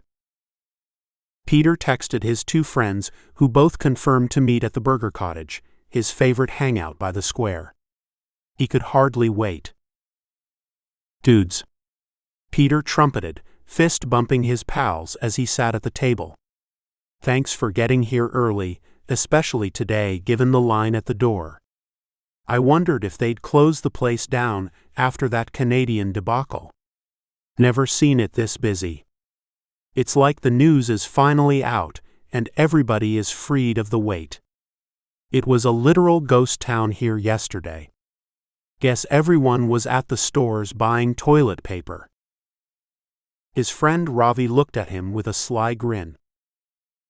Been online or spoken with anyone? I wouldn't use the word you used. Fried perhaps, but not freed. Robert set his menu down and added, You can't be serious, Peter. The world has literally gone off its nut. What are these people around us discussing? Just listen. As much as I don't like to say this, I wish I owned a gun store right now. People are clearly assuming an invasion is imminent, and they plan to use lead and gunpowder-based projectiles to penetrate the shields of God knows what vicious space aliens. If it weren't so sad, it'd be funny. Peter removed his blue Red Sox hat and placed it on his knee. Water, guys? Molly is trying to convince me to cut out sugar. Go ahead and ingest as much sugar as you want, Robert insisted. In fact, it wouldn't surprise me if the entire planet starts going hog wild on hedonistic personal binges. You can't blame us if we do. Now we all have an excuse for behaving badly. Remember that old "what happens in Vegas" bit? Hell, the world is now Vegas and anything goes. And I don't get this Molly thing either. Why don't you two just hook up permanently and get it over with? After this revelation, you never know how much time is left in our tenuous little lives. Peter threw his hands backward in visible denial. Oh, you've got that wrong. All wrong. If you recall, she's coupled, and has been that way for a few years. He's not the best dude and clearly well below her grade, but I can't say that to her face. Musician amour, I guess. She needs to resolve that idiotic obsession first. Ravi hinted. Too bad because you two seem well suited. How's the podcast? It's going okay, Peter shrugged, peering into a menu he knew all too well. The numbers are down slightly, so we're changing the format. Some risk in alienating your audience, no? Robert observed. Yeah, we factored that in, but we're moving away from basic science and more towards applied science apps, even into the GD scene, Peter replied. A dance with freaks, not that I would call them that to their faces, Ravi divulged, looking around the restaurant to see if he might offend anyone within earshot. Seen the latest? I mean, we're getting bizarro stuff. I'm noticing many more hybrid human-animal variants, and that's just not right. Humans shouldn't be sporting a donkey ass. I understand free expression, but are you really going to hire a guy with a tail into your consulting firm? How do you fit him with a decent suit? And do you hammer the shoes onto his feet? He laughed. Peter chuckled. Yeah, I get it. Hard to understand the variety of variants and where it's going, but the cat's out of the proverbial bag, or donkey in this case. Think about it though, since stuff like this started long before the variants arrived on the scene. My parents used to talk about how odd it was when young workers joined their businesses covered in tattoos, piercings, and body paraphernalia. But I don't see much difference in having a tail versus a tattoo, only a different mode of expression. I can appreciate that, Ravi agreed. You know my girlfriend is a chipper, so I can't complain too loudly. But extremes seem to be the norm lately, and variations are far out on the edge of acceptability. Robert interjected with a grin. With her as a chipper, what does this add to your relationship? I hardly notice, Ravi replied. It's not like she's storing the Library of Congress up there. She mostly uses it for accessing information, no different than if she wore Augies. If she's not in range of Wi-Fi or cellular, then she's just her normal self. When she is in range, she's gotten good about balancing the loads back and forth between her chips and the network, and whatever else it is that the rest of her brain is dealing with in the non-virtual world. You mean the real world? Peter joked. Yeah, I suppose. Honestly, growing up as a kid with VR and AR games, interacting with both machines and AI systems and people, it's just another extension or phase of the tech. That's why I don't mind when she's doing her comms thing with whatever source. It isn't like she doesn't share something interesting.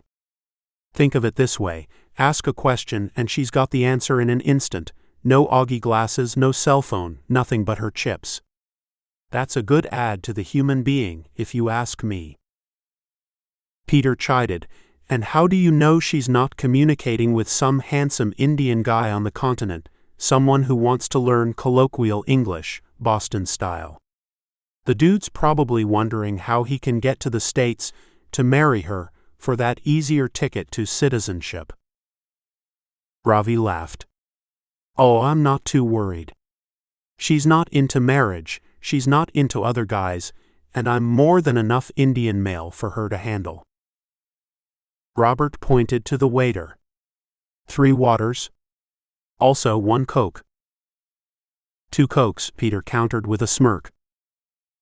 At least she's not a gripper, or not there yet, Robert warned. Nah. She likes the chips and knows how to work them. In her job, she has no need for other physical augmentations. She's not outdoors laying red bricks in a new high-rise and needing the body assist. She's a mental therapist, you know. I'm sure she'd like to add either of you as new clients since you both have serious issues, he joked.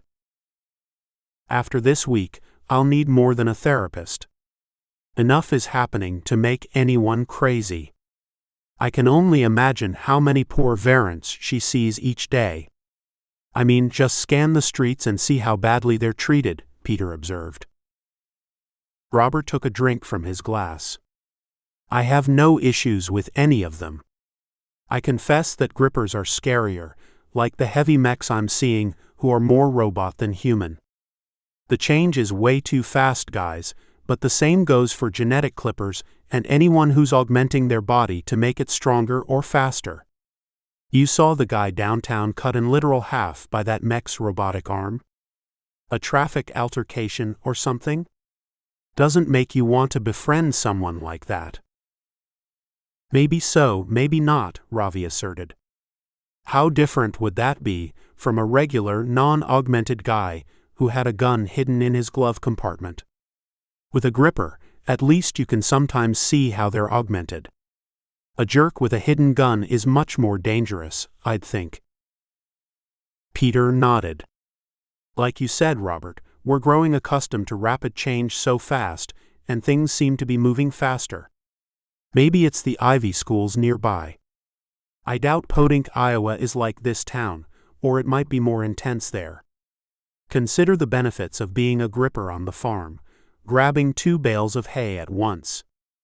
But either way, it boggles the mind, and I'm the science guy saying this. The waitress arrived, and they ordered their food. Ravi, what do you think of the obelisk news? Peter wondered. I'd call it a hoax. Shouldn't affect my podcast since it's all about math. Could be there's an implication to the atmospheric entry trajectory, or size and perfection of the obelisk itself, or even the alloys or carbon casing that could expose whether it's real or fake. I don't care a whole hill of beans on the topic. No alien should want to mow us down or enslave us and take over Earth as so many sci-fi movies imply. And even if that was the case, maybe the planet being attacked provoked the other one. Worse yet, we'll never know for sure. They'll haul this chunk of metal away to some bunker, and we'll never see it again.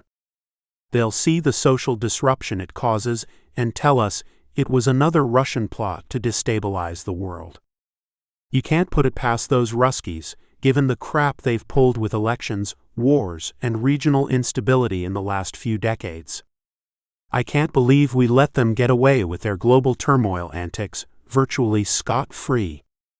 Shows you the power of petroleum reserves.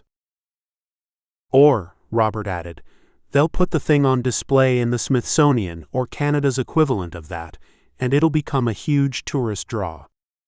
Mars rocks were cool when we first got them, so can you imagine seeing this thing? They'll exhibit it right next to King Tut's mask. In fact, I wouldn't put it past somebody to link the obelisk to the boy king himself. At that moment, Peter jumped up from his chair to pull a vibrating cell phone from his back pocket. Hey guys, I'm getting a call. Too noisy in here. Got to bolt outside for a minute. He jostled through the line into the restaurant and stumbled to a corner where he could talk privately. This is Peter. Peter, this is Reverend Storm. Jeremiah Storm. You're joking. The TV preacher? Yes, sir, you've got that right, he declared with an extended southern twang. You may not surmise this, but I have been a listener of your podcast from the start. Love that science stuff. Can I make a request?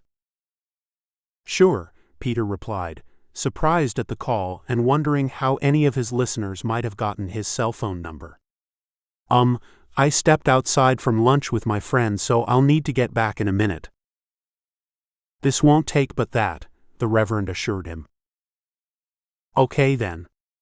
What's up? As an avid listener and lover of tech, I'm requesting to appear on your show. You indicated someone was already scheduled for next Wednesday, but maybe I could add on to the tail end of that interview, since I'll be right there in Cambridge for a divinity conference. Oh. Yes, she fell out, unfortunately. The lady was from SETI and may have been pulled for this obelisk analysis. Sorry to hear, but that's exactly the reason I'd care to speak on your podcast. Peter was wondering how to handle this. Up to this moment, his podcast was pure science. He could barely recall a single reference to religion in the last 4 years. What would you want to discuss with regard to science? Science and religion are often at odds with each other, and this brings them closer. Do you see my point? Hadn't considered it, Peter confided. I have been contemplating this for a long time. The fact that we on this planet are not unique, that God's an amazing fellow, and his creativity must be universal. Yeah, but my audience leans more to the irreligious side, I'd surmise. I'm not sure they'll go for preaching or proselytizing. Oh, I don't plan on doing any of that. What I intend on saying is that we should not fear this. These beings are likely so superior that any resistance we could provide would be laughable to them, and the best response is one that welcomes them. Well, Peter explained, I'll speak with my producer and scheduler. She runs the show. I'm just the talent. Peter laughed at the remark, but noticed the Reverend did not. Do you perceive any immediate objections? The idea is too new for me to assess on the spot. I'm not a committed atheist or anything, and I do see a connection with the direction we're taking lately to cover edgier stuff. From a science perspective, though, this may be beyond that edge. Text me your contact info, and I'll get back to you. Thank you, sir. I'm betting you'll be positive on this possibility, once considered. Enjoy your day, son. Peter was slightly put off by the southern friendliness. His experience growing up in Boston had prepared him for the harsh realities of hucksters always weaving stories to their advantage, whether a fishmonger at the market or an annoying real estate salesperson appearing uninvited at his house, despite the warning sign posted at his front door. Yet, the Reverend's argument made initial sense, and his concerns about this topic as being too far from his charter were mitigated by the idea that the world needed to consider all aspects of issues the obelisk might represent. After saying goodbye to his friends at the restaurant, he arrived at his house in late afternoon and caught Molly between her jobs. Peter. Call from Reverend Jeremiah Storm. That Reverend. Molly. And Peter. Avid fan. Wants to come on the show. Molly. A PhD in what area of science? Peter. Divinity, I'd say. Molly. Not a science. An art at best. Peter. I'm sure his PhD says Doctor of Divinity Science. Molly. Ha ha ha. Serious? I'm busy. Peter. Anybody else yet? Molly. Ears is working it, but nobody yet for weds. Peter. I say we do it. Molly. It's your podcast and listeners, bub. Peter. Our podcast and listeners. We'll get through it together. Molly. You sound like a marriage counselor. Whatever. GTG. Peter messaged Ears to tell him the Reverend would be on the next show. Despite his objections, Ears was too busy scheduling speakers for the upcoming weeks. Not having to worry about the Wednesday show was a relief to all. Episode 6, The Welcomer. With the constant tirade of media coverage on the obelisk, Wednesday came quickly for them. Ears was working his networks, and Peter had given him approval to splash the message about the new format to potential listeners. Thus far, Ears had lined up multiple experts, and many others were coming out of the woodwork. Beyond the welcomer, as he called the Reverend, Ears had received commitments from 4 others to whom he had assigned pet names: Poison Paul, the nuclear physicist who was suggesting tactical nukes in response to the impending invasion; Eugenie Driver, a renowned gene drive specialist advocating to accelerate the pace of humanity's hybridization; Alex G., an astrophysicist with interesting perspectives on calling out to friendly aliens as protectors; and Bioethel, a bioethics expert from MIT with a radical message that humanity's functional lifespan on Earth was coming to an end. A great start, he mused as he closed his laptop and set out to drive to Peter's house. Although the Red Line could get him there faster than hassling with street traffic, Ears usually avoided the subway for the same reasons many variants did. They were often teased or suffered stinging epithets from non-variant bigots on the subway. Ears arrived at Peter's house at 3 p.m., an hour before they would go to air. Peter let him inside, and they both took their pre-podcast positions. Prior to this podcast, Ears had always known he played only a nominal role. His degree was in materials science, so he understood the topics, often more than Molly, but she wasn't shy or self-absorbed like him. Indeed, Molly's personality was the opposite of that. "It's why we get along so well," he concluded, unaware he spoke out loud. "What?" Peter questioned, peering above his screen. "Nothing. Just thinking about Molly." "Did you develop a set of questions I can ask our preacher man?" "Yeah, here you go." Ears handed him a folded sheet of paper. "Great, thanks. Hey, how does the lineup look for the coming weeks? You're working with Molly on that, right?" "Wow!" Ears exclaimed, rolling his eyes. "You can't believe how active it is. People are contacting me, not vice versa." "Why?" "I used my amazing networking skills to extend the mailing list beyond our normal listeners. Got lists from my GD friends, and I'm seeing good responses." Peter looked pensive. "Isn't that illegal or something? Sharing lists?" "No. These are people who agreed to other types of marketing. It may be stretching the spam laws, but not breaking." Peter teased, "Dude, just don't put me in jail. I'd take you with me, you and Molly, and we could wash plates together in the cafeteria." "I doubt they have co-ed prisons." "Co-ed dorms, yes. They haven't made it to prisons yet, though it's worth considering." "Proof that not all ideas are good ideas," Peter joked. "Glad you're working with us on this. I can't wait to see the results." They heard Molly's typical tap at the garage door. "Come around," Peter shouted, "and leave the front door unlocked. I don't want our reverend friend perceiving this is a dangerous neighborhood." Molly sauntered into the room as he finished his sentence. "You were saying," she inquired. "Nothing, not important. Hey, where's the outline and bio stuff?" "Give me a minute to boot up here, antsy pants.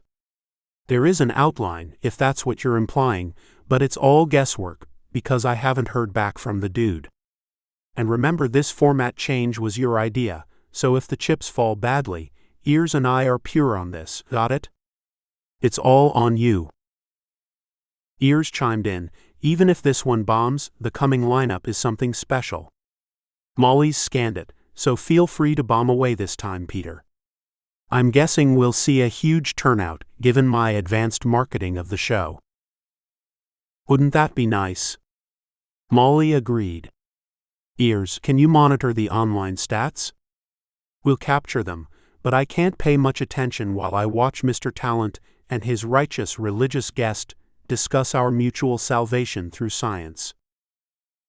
"Yes, it will be equally interesting for me," Ears chuckled. "I suppose that I should have worn my Star of David, but the chain always rubs against these ears." "I bet," Peter mumbled, lifting his eyes above the screen. "By the way, are both of you monitoring the new Chronicles of Anarchia?" What's that? Molly asked. Also known as social media. Anarchy is the only name I can use right now for the disarray, rabble-rousing, and disorder. It appears the world has not taken well to the boring little announcement last week from our buds north of the border. Given the lack of any new official news, I'm only seeing speculation, outright fear and worry. I wouldn't want to be a Boston cop right now. Trust me, those guys have seen everything, Molly pointed out. I was talking to my friend Sal on the Cambridge force. He said they caught a bunch of variants and non-variants having a get-naked, cellophane and shortening party in 3 RVs. They circled the wagons in a parking lot and had a good old time, apparently. How could they envision they wouldn't get caught in a town this small? Ears interjected, nothing wrong with a little plastic wrap, nudity, and cooking grease, right? Molly chuckled. Public space was their problem. The music was loud, and college kids were walking by. You'd think they'd want to join in the festivities. I certainly would have when I was in college, Peter joked. Molly nodded. No doubt. I'm sure your scrawny little butt has been to more than a few of those parties in your day, and perhaps you were even at this one, no? But the point is, they can handle it. I have high regard for what our blues tolerate, and it gets tougher every second given what's cooking in the menagerie lately. Minutes later, the doorbell rang. Peter ran out to greet the Reverend, and walked him into the studio to introduce him to Ears and Molly. The man was heavy-set, tall, and walked with a confident swagger. Perfect white teeth presented themselves spectacularly, gleaming at every word, and his black-dyed slick-backed hair on high perfected his image. In short, the Reverend Jeremiah Storm was a human cyclone of flesh and energy. Reverend, Peter started after they covered the mechanics of the podcasting process, we didn't get to discuss the outline for the show. Normally, I'd just ask away, and you'd respond like we're in a regular conversation. Since it's a half-hour podcast, including the intro and tail and ads, we'll plan on 20 minutes of talk time. Good with that? The Reverend laughed. You bet. I got that since my own show has a few million listeners and viewers tuning in every week. I'll speak on my interest in science and why I appreciate your podcast. Filler should take up a little of that time, and by the way, give me the signal if I'm speaking too fast, since I have much to say. Will do, Molly confirmed. She couldn't recall a more boisterous and animated personality on the show, and was worried that the aftereffect of this interview might further damage their declining ratings. 3, 2, 1, you're live, she whispered, pointing to Peter. The intro jingle played, and Peter gave his typical lead-in, with a notice that this was the first show with a changed format. He asked his listeners to expand their views of what constituted science, recognizing the many unknowns in the universe, and that the prior week's revelations on the obelisk were pertinent examples of that universal truth. Well, sir, Peter remarked, it was you who contacted me a week ago, just after my SETI expert was suddenly called away. Honestly, I first saw no connection between this show on science and technology to your own domain of religion and Christianity. Can you provide us insights on your attraction to our podcast? Molly felt like jumping out of her skin and knew she'd need to restrain her impulses through this one. She was turned off by anyone claiming dominion or entitlement over anything, particularly if it was inferred from any ancient book's writings, including and especially the Bible. Having started martial arts when she was young, she had experienced multiple instructors and masters who preached a gospel about their art being the only true one, or the best, or the most aligned with illustrious historical teachings. Some of those claims were just and right, but this type of narrative was typically used to instill fear in students to ensure they didn't venture to the competing school down the street where they would hear the same story. In contrast to those early experiences, she was pleasantly surprised when she found, while in college, the low-key, low-pressure approach of internal Chinese martial arts. The Reverend breathed deliberately, as if he was on stage revving up for his megachurch sermon. "I love this show, young man, and thank you for letting me speak today. I indeed know it's a stretch for you and your loyal listeners, most of whom may not be practicing Christians or members of any faith whatsoever.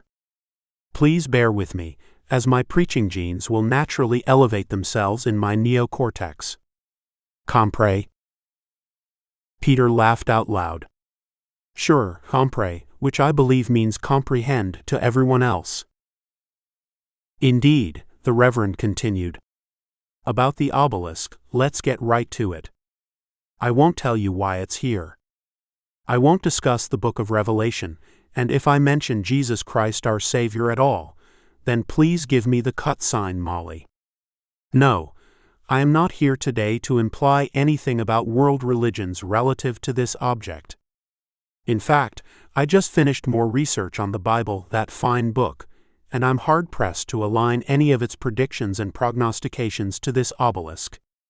That I can tell, there is no reference to a platinum-gold obelisk falling from the sky in a carbon-based shell, although there is a reference to the stars of heaven falling to earth. But we should not be thinking this is the false god Baal, or anything intended for us to worship. And if you watch the old Hollywood movie with that gold-encrusted wooden beast, I don't see Charlton Heston descending from any mountain with holy obelisks in hand." "I compre on that too," Peter concurred with a grin. "Here's my view. I am a man of the cloth, and that was my destiny from childhood. I'm no more interested in experiencing the end of humanity than the next person. Life's not that bad, not for many of us. We have many minuses, offset by pluses, however, and I don't figure that balance has shifted much over the centuries, do you?" "I can't speak to that," Peter confessed, "but I can say science has advanced over the centuries, though we humans are pretty sucky about using it to our benefit." The Reverend repeated him. "Sucky. I like that, though I keep trying to get to my wits here, and words are getting in the way. Cutting to the quick now. In what I've seen of the events since this Canadian revelation, if I can call it that, too many people are spouting off with too little information and too little faith, mind you, and getting uber upset about this little old object. We know nothing about where it originated, when it left its place of origin, and whether any little green men or otherwise are gussying up their saucers for an invasion." The Reverend waited for a response from Peter, who motioned to continue. "I will say this," the Reverend maintained. "It's a mighty big place, this Earth. If you're ant or an amoeba, it's even bigger than you could comprehend. And then to us, the solar system looks doggone big, much less the Milky Way and our place on this little spiral arm. Go one magnification greater, and that candy bar galaxy of ours is just one of billions of which we are aware." "You're getting at?" Peter wondered. "I'm getting at the surprise factor and religion and this abundant human flaw called ethnocentrism. At no time did I ever preach that human beings are the exclusive sentient entities in the universe. In fact, I don't know if any of my brethren ever stated that either. If you put your feet in God's shoes, to speak metaphorically, why in heaven's name would you create such a dad-blasted amazing array of planets and galaxies out there and not do the same as what you did here?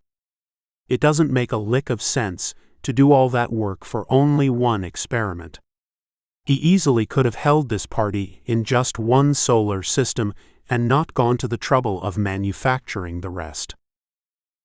Like Molly, Peter was squirming at the religious direction of the conversation. Of course, this podcast focuses on the non-religious interpretation of science and physics, and how the universe got its start, as in the Big Bang kind. It's not clear to me, however, what you meant by surprise factor. The Reverend sat back in his chair, and it moaned loudly from the weight of the man. Molly motioned him to move forward toward the microphone. That's just it. We are watching reactions to this news around the world, and fear is rising big time. Speaking of that, I was rowdy when I was a youngster, and I ventured near death too many times. After that 10th time for me, I'm a slow learner, son. Something clicked in my head and called me to realize I might not live forever. Now, I'll not describe what happened after that, but my point is that fear is an easy thing to get worked up about, closely coupled with doubt. I'm encouraging people to have faith in their ability to get through this unusual time, whatever their idea of faith may be. In other words, don't let the surprise of this knock you off your rocking chairs, folks. Everyone should be less reactive. We'll make it through this okay. He paused, and Peter interjected his thoughts. Yeah, we avoided covering the news on our podcast this week, since the media is all over this topic. It's disconcerting for sure, seeing the long lines at gun shops and more people carrying weapons on the streets, much less the anarchy that appears to be breaking out globally. I'm hoping it will subside soon, once we see how real the threat is, and whether this obelisk is legit or one very effective hoax. Hoax or not, fear is rarely good. Virtually never. Love, well, love, now that's good, which gets me to my final point, and one I communicated briefly when you and I first spoke. As much as it might sound naive, if we invent a host of volatile defenses to protect ourselves against this heathen from the heavens, we most certainly will come to a rapid end. Peter's eyes opened wide. Yeah, he echoed. Our own self-created end, you must mean. Can you explain this comment about love? I'd ask your listeners to consider this. With the science we have today, everything we could imagine creating is looking to be possible for us, whether now, in the near future, or just a little longer. Given this, must we be serious about putting up a defense? I mean, I dig that shoot-'em-up sci-fi just like everyone else. In fact, I'm an avid VR gamer aficionado. Just love that thumb and wrist action. But seriously, folks, bullets and bazookas will be woefully ineffective compared to our personal defensive weapons in 100 years, though this heathen might die laughing when we try using either of those. Multiply that tech times a billion more years maybe, then we're into stuff we can't imagine. Not even close.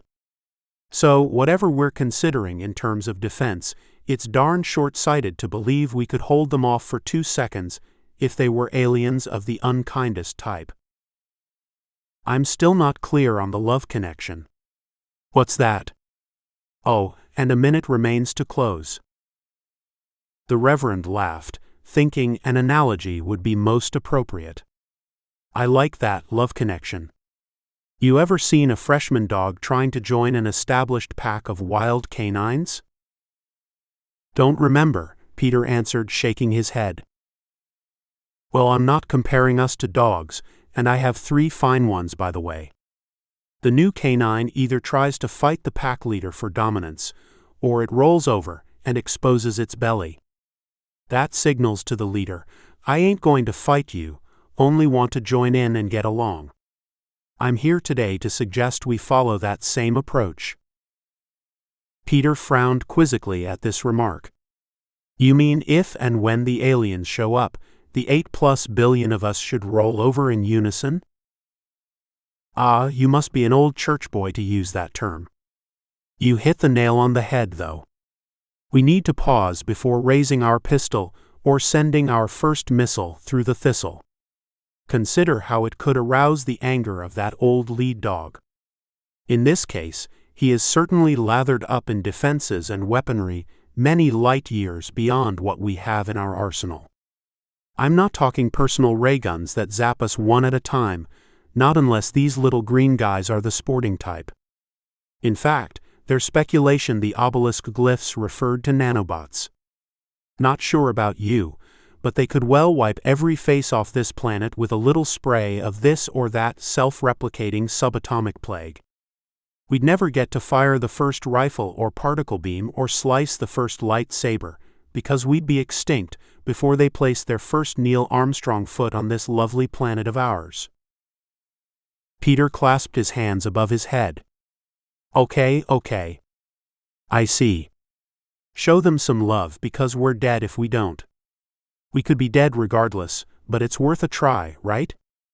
Just to let you know, Reverend, we internally called you the Welcomer, because we perceived this was your general direction. Is that accurate? Got it, son? That says it all. Let's welcome them and hope for the best. Open arms may be our only viable option. Now, I need to get on out of here to my divinity conference over at the college, but I sure appreciate you letting me speak my piece. There's a human behind this persona who is just a kid, hoping we can do our best and move God's creation forward in a good way. He paused momentarily. Son, if we get the chance, we may want to reciprocate here. I'll get you on my broadcast with slightly more robustity in audience size. All four laughed aloud at his last remark. Peter did his usual wrap-up, and they said their goodbyes to the Reverend. Holy crap! Ears shrieked. I was so enthralled with this guy and his theatrics that I forgot to watch the stats. Jesus! Look at this. Oh my God, Molly gasped. Unreal. Peter was too nearsighted to see Ears' screen clearly. What does it say? 48,000 and change. It climbed from the start, and 94% stayed to the end. Unheard of. Normal drop-off is 20%, and that's from our own list of 4,000? Wait, Peter reeled back in his chair. Do you think it comes from you scouring those other GD lists? Ears pondered for a second. Can't be just that. No way. I simply sent out double our normal list size. Molly remained stunned. What if our good Reverend informed his million-strong flock of his presence on our show? She clicked to the megachurch's website. And there you have it, dudes. His front page indicates he'd be on our podcast. We're likely getting one-timers who happen to love their good shepherd there, and a few new legitimate listeners from the GD community whom we hope will come back for more. She frowned playfully at Peter. Don't start thinking you're the next millionaire late-night talk show host. This was a one-time blip, bub. Oh my God, Ears cried aloud. I'm checking the socials. What traffic? Houston, we are a hit. Molly removed her headphones and stood up. Let's calm down, kids, and analyze this. I'll try to interpret what is happening, and I want you two songbirds to listen for a minute. She paused and put her hands together as if praying. We're capitalizing on fear. Now, I don't mean that in a negative way, but I want us to understand what's driving the interest. People are coming off a unique revelation from the sky, as the Reverend indicated. Everyone is afraid, and like he also said, everybody and their brother wonders how to protect themselves. Me, personally? I'll kung fu them as they approach with their little laser rays, she smirked, but everyone else is getting worried sick. I don't see this subsiding for a while. Which is exactly why we're working our lineup, Ears interjected.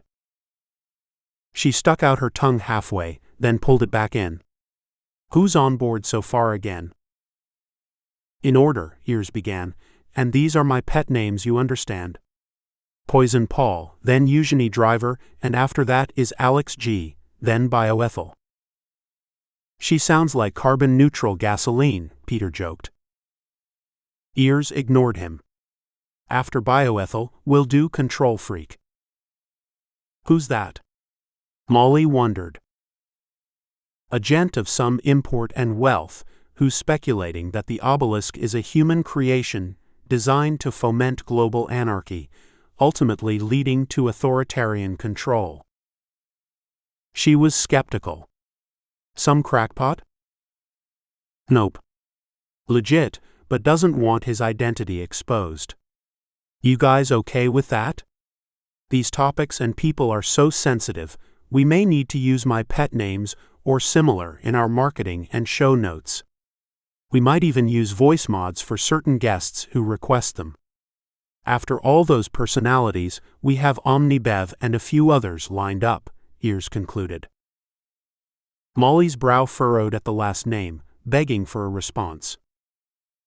She's into human-mammal hybrids, he added, making the argument for a sensible path to avoid impending doom. She mentioned a deflection that avoids detection, or something like that. Phew, a regular Barnum and Bailey lineup. What a great start, Peter proclaimed, wiping his brow. Ears peered back at his vidscreen. Oh, hell's bells, as my grandma used to say. Houston, we have a problem too with the emails coming in. Over 400 in just a few minutes. Long-time listeners appear irate about our preacher friend. She glared at both of them. Got our work cut out for us, kids. If more listeners drop from our base, and assuming the shepherd's flock doesn't appear again next week, our numbers may plunge deeper in the dumpster. Ears, can you work your amazing magic and do extra marketing for the upcoming shows? That'll help keep the ratings in place. I don't want us to shut this poor old podcast down when it feels we're finally on the cusp of something moderately interesting. Ears smiled and stroked his born ears with both hands. When it comes to marketing, Ears is a Houdini. We'll make up for any loss of this week's stalwart fans. Got to get started on it now, though. This interview was great, by the way, and you held up well, Peter, considering the topic. See you guys. Wait, Peter yelled. I just received a text on my phone that said to check the show's email. Who from? Molly quizzed. An unknown number. Ears, before you leave, can you do a quick scan? They went back to their screens. Ears looked concerned. I see multiple different sent from addresses with the same header that reads, "Take care who speaks there, or risk losing your noggin below the hair." Molly shook her head in disgust. Another gutless idiot with fingers on the keyboard. Geez, do I get pissed at these cowardly trolls with nothing better to do? Yeah, Peter agreed. But I can't recall anyone threatening to separate my head from my body because we changed our format slightly. They'll want it for cryo-freeze, Ears suggested. You always tell us, and sometimes the audience, unfortunately, what an outstanding science wizard you are. If you make yourself that attractive, somebody will take the bait and want to AI copy your mental matrix. Peter ignored his comment. But my personal cell phone? I've never gotten that kind of nasty note via text. Molly grinned and held out her hands. If you need a personal bodyguard, Peter, I'm cheap and not bad looking. They'll never know what hit them. This one feels different, but I can't say why, he complained. People are off their nut in the last week, Ears proclaimed. I'm telling my chums to be vigilant and avoid anything that looks like a fight or a reason to get into one. Caution is the topical word until this alien attack insanity blows over. See you later. Episode 7, Circus Medius. Anxious to address the continuing news coverage, Molly and Ears started texting early in the day. Molly. Let's meet at Peter's. He's not home. Ears. Now? Molly. Yes, if you can. Ears. Subject? Molly. Red flags up. Red lights flashing. Media frenzy. Ears. Understandable. Why meet? Molly. Discuss pod format. Implications of social media reactions. Circus medius. Ears. K. Just 2 hours max.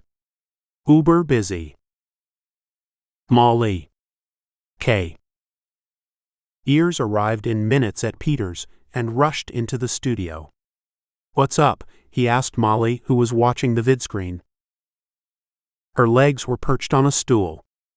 A bag of multigrain pita chips was open and empty, as was a plastic carton of hummus. Her jeans were covered in crumbs. "I always see you snacking, but you are one of the most healthy people I know." "Glad you left a little for me," Ears teased. "Did you stay the night here?" "With Peter? Oh, I'm sure he wishes." "He probably does." "Well, he never indicated anything to me, but that's a topic for another day. Thank God it's Monday, and I finally have a lousy day off. We need to review the format and questions for Wednesday's show, of course. But I can't get my mind off the media as of late. All-consuming, apocalyptic, and non-stop fear-mongering. Yeah, it's unfortunate. Mind if I turn up the volume?" She nodded. "Volume up," Ears commanded. A woman was reporting from the White House lawn, with other news outlets nearby doing the same in the background. This news leak of the Dyson sphere does not necessarily imply any correlation to the Canadian obelisk, the reporter confirmed. The only verification we're getting from NASA is that, unlike other Dyson sphere candidates, they see a precise regularity to the orbit of the sphere around the star. This has not been the case for other objects speculated to be Dyson spheres. To remind everyone listening, a Dyson sphere is a theoretical construction of an alien structure so large that it obscures the light of the star it surrounds. Imagine a few hundred Jupiter-sized objects created to capture solar radiation, naturally orbiting the star via its own gravity. "What is so different about this one?" the anchor inquired. She continued. Both public and private astronomers and astrophysicists compiled a clear view of this object. It has unique properties attributed to intelligent life.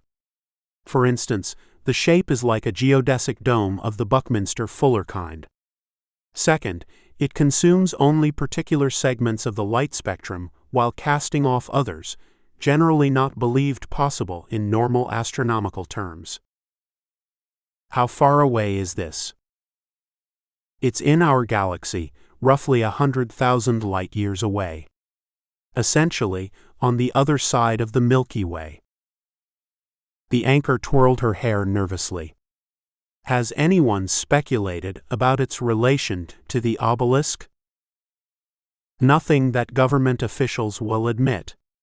We won't turn the cameras, but you can hear the protesters in the background, even though the area around the White House is cordoned off for crowd control. With the increasing numbers of calls for a specific response from our government, the White House remains under tremendous pressure to calm the nation. As the de facto leader of this hemisphere, anyway, everyone is waiting to see what responses are being considered. Those being what, for example? The usual assortment reported thus far in the news, ranging from expanding our nuclear arsenal, to creating global poison pills, to advancing genetics and hybrids or variants. Any options within the distant realm of possibility are under consideration. Molly called out "shut off" and the vidscreen went black, then she turned to Ears. "Looks like trouble on our hands, and we'll get our own little piece of that in a good way, I hope." As she finished speaking, an explosion of grinding metal slammed the garage door. Acoustic foam flew off the door, exposing a crack of daylight into the otherwise dim room. "What the hell?" Ears screamed as he jumped up, severely pained by the noise. He covered the 4 ears on his head and neck, as if that would diminish the misery. "Other side," Molly shouted. They ducked under the desk to get closer to the door into the house, anticipating a second crash. There was only silence. "I don't hear it, and I'd say it already left," Ears whispered after a minute. It was electric. No gas engine. A Toyota. I could almost tell you the model, since their motors are distinctive. Little likelihood we'd find it, though, given these carbon fiber bodies and no denting. Molly realized she had been grasping Ears' shirt on his backside. Cognizant of the sensitivity of the ears on his back, she asked, "Sorry, did I hurt you?"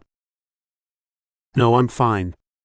Appears it was a hit and run, and Peter won't be happy. Let's sneak out the back door and circle around to the opposite side of the street." "Good idea." They slipped quietly from the garage, through the backyard and around the block, appearing as if they had been casually walking around the neighborhood. "I have a queasy feeling about this," Ears gasped. They hurried past the house, noticing with side glances the damage done to the metal garage door, then returned inside. After locking the doors, they both sat stunned in Peter's kitchen. "About as serious as you can get, assuming it was intentional. Whoever it was, that person knows where he lives," Molly surmised. "And our pea-brained Peter keeps his home address on the website. I told him to take it off, but he liked the physical fan mail and is too cheap to get a P.O. box. The insurance deductible he'll incur for this little mishap alone would have paid for a few years of P.O. P.O. indeed. Major Pode he'll be." The police arrived and took a report. Peter had been out riding his bike, on his media diet again, without his cell phone, and the two told him what happened when he returned. After surveying the damage to the garage door, they walked inside to the kitchen. Peter was insistent on carrying out their plan, unhindered. "We'll still do it here on Wednesday. I'll drive my car into the driveway and throw bricks under the wheels. It'll be tough to push anything through that, and should give us time for a quick exit if need be." "I'd be considering a little armory, Peter, given the evolving craziness. People are vexed overall and at everything lately, and it's not subsiding. This is not just a temporary insanity, it's intentional insanity," Ears cautioned. Molly tapped her finger on the kitchen table. "I think back to find other times when society was so worked up, and can't imagine any. That right-wing and left-wing populist personality cult crap in recent decades might appear equivalent. It showed us that the world is full of people who are readily swayed by emotion and lies, and they lack faith in their own ability to control themselves or discern evil from good. I honestly didn't think the world could sink much lower after our recent American debacles and the horrific messes they created in their wake. Just consider the rise of global autocrats and further disparities between the rich and poor. But all that dystopia and hatefulness seem almost tame now compared to the lunacy we're seeing since the obelisk landed. I can hardly stomach the news, yet I can't keep from being sucked and suckered into it. It takes all my self-discipline to stay calm, even for me, the self-proclaimed bastion of cool and collected." Ears was multitasking during the conversation as he normally did, staring at his phone while listening. His other ears were helpful for this, since he could cordon off conversations and attune a part of his brain to one task, like a video feed, while using different parts of his brain for other needs. "Get this, guys," he requested, not lifting his eyes from the screen. More news coming in. Someone apparently released toxo into various cities' public water systems, all around the globe. Toxo? Peter wondered, his eyes squinting. Of all people, you should understand what that means. Toxoplasma gondii, if I pronounce that correctly. Peter's eyes dropped to his screen to locate the news feed. Why release a parasite into water systems? Molly was puzzled. You guys are ahead of me. I'm a sociology major. You two are the tech nerds. What is this toxo? Parasite, Peter responded. A cat parasite that can make affected humans appear emotionally charged and risk-prone, even schizophrenic. Lots of experiments have been done in lab rats and other animals, but as I recall, most humans are already exposed because it's carried by house cats. Beyond a few corner cases, nobody's ever seen a true epidemic of odd human behavior from toxo. Read what it says, Ears pleaded, as this appears to be a new genetically modified strain. It can now multiply inside human digestive systems and is engineered to thwart our immune systems, potentially creating mental havoc in those infected. They looked up from their screens. Ears, Molly insisted, you must find a toxo expert somewhere in your network. Let's get them in fast. Can you imagine anything worse right now than a parasite that makes people more upset and crazier than they already are? What else could go wrong? Oh, I can imagine screwier stuff than toxo in today's societal meat grinder, Peter moaned. Hey, I need to replace the garage door, but that's unlikely to be fixed in 2 days. I'll glue the foam back on, which won't take long, and we'll plan to do our Wednesday show here in the studio with Poison Paul. Ears, that's a great name for the guy. Okay, if we give him a full intro? I'm still clarifying. What's said in public by folks like him can sometimes take on a life of their own. He might prefer Poison Paul instead of his real name, and we may need to mask his voice. Whatever. For credibility's sake, it would be nice to cover his credentials, but we can veil that too if needed. It's not like he's the only nuclear physicist in town. Around Boston, I imagine there's one in every restaurant, either dining out or working in the kitchen. Molly smiled. I need to leave too. See you guys Wednesday, and watch out for stray cats. Episode 8, Poison Paul. Welcome, listeners. I am Peter Scott, and this is the Uncovering Science podcast. Our special guest in the studio today is a nuclear physicist who spent time in the hallowed halls of academia here in Boston. We didn't pre-announce his name because anonymity was a condition of speaking on the show. The topic is very relevant to what's been on the news these last few weeks, that being the global reaction to the obelisk, its meaning, and how we might protect ourselves.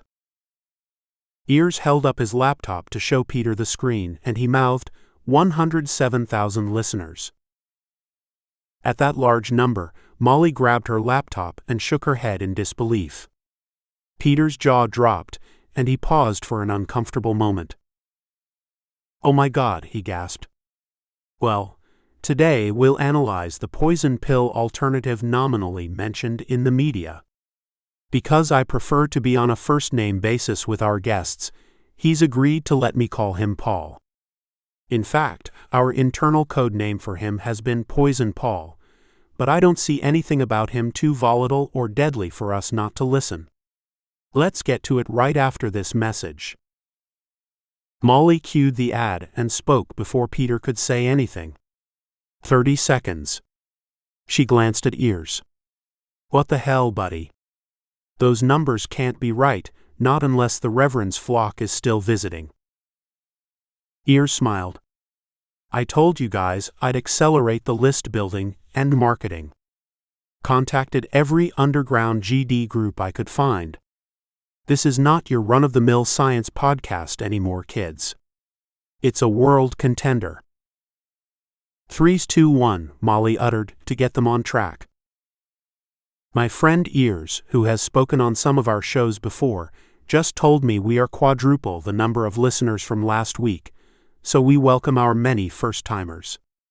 I'm not sure if it's due to my vivacious personality or our interesting guests? I'd place a Vegas bet on the guests, Molly interjected. Peter laughed. No doubt, and speaking of that, let's get started with Paul. Oh, he requested to disguise his voice, and we're live, which might make it sound metallic at times. Paul, I won't give you much of an introduction given the circumstances, but can you tell us how long you've been in and around nuclear physics in a professional sense? Paul rubbed his scrubby white beard which matched his shoulder-length white hair, shirt and slacks. 40 plus. For the audience, you should interpret that as years and not days. Were you in an official role with our federal government and nuclear agencies? Yes, he answered, both employed directly and as a contractor for many years. Weapons systems? Indeed, almost exclusively. Okay, great. Peter was concerned Paul suffered microphone shyness, so he lobbed an open-ended question to elicit a longer reply. What's your view on using nuclear weapons, either tactical, battlefield, or global, in response to a possible alien invasion, should that occur in the next, who knows, 10 or 10,000 years, he quipped. Paul wrapped his hands atop his plump belly. Thought you'd never ask.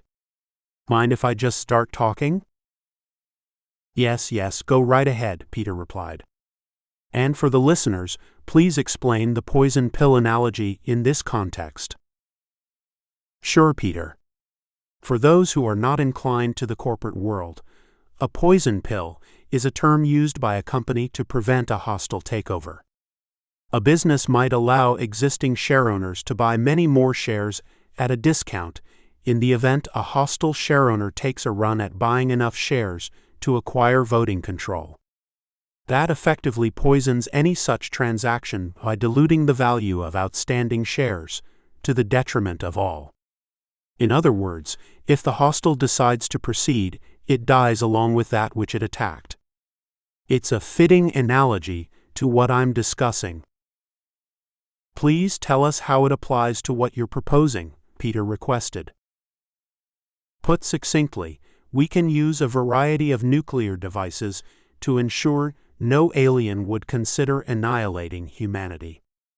That may be a shock to some, but I doubt it, since the media has begun covering various governmental proposals like this. Peter raised his hand. Let me stop you before we get too far. If we were to nuke the world to deter attacking space marauders, aren't we effectively killing two birds with one stone? I mean, if one bird is the marauders, and the other bird is us. Not quite, Peter.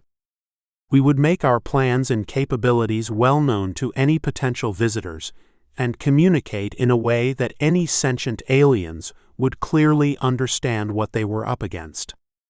Look, I'm not personally elated that we've been blasting radio waves through the atmosphere and into space for well over 100 years via television.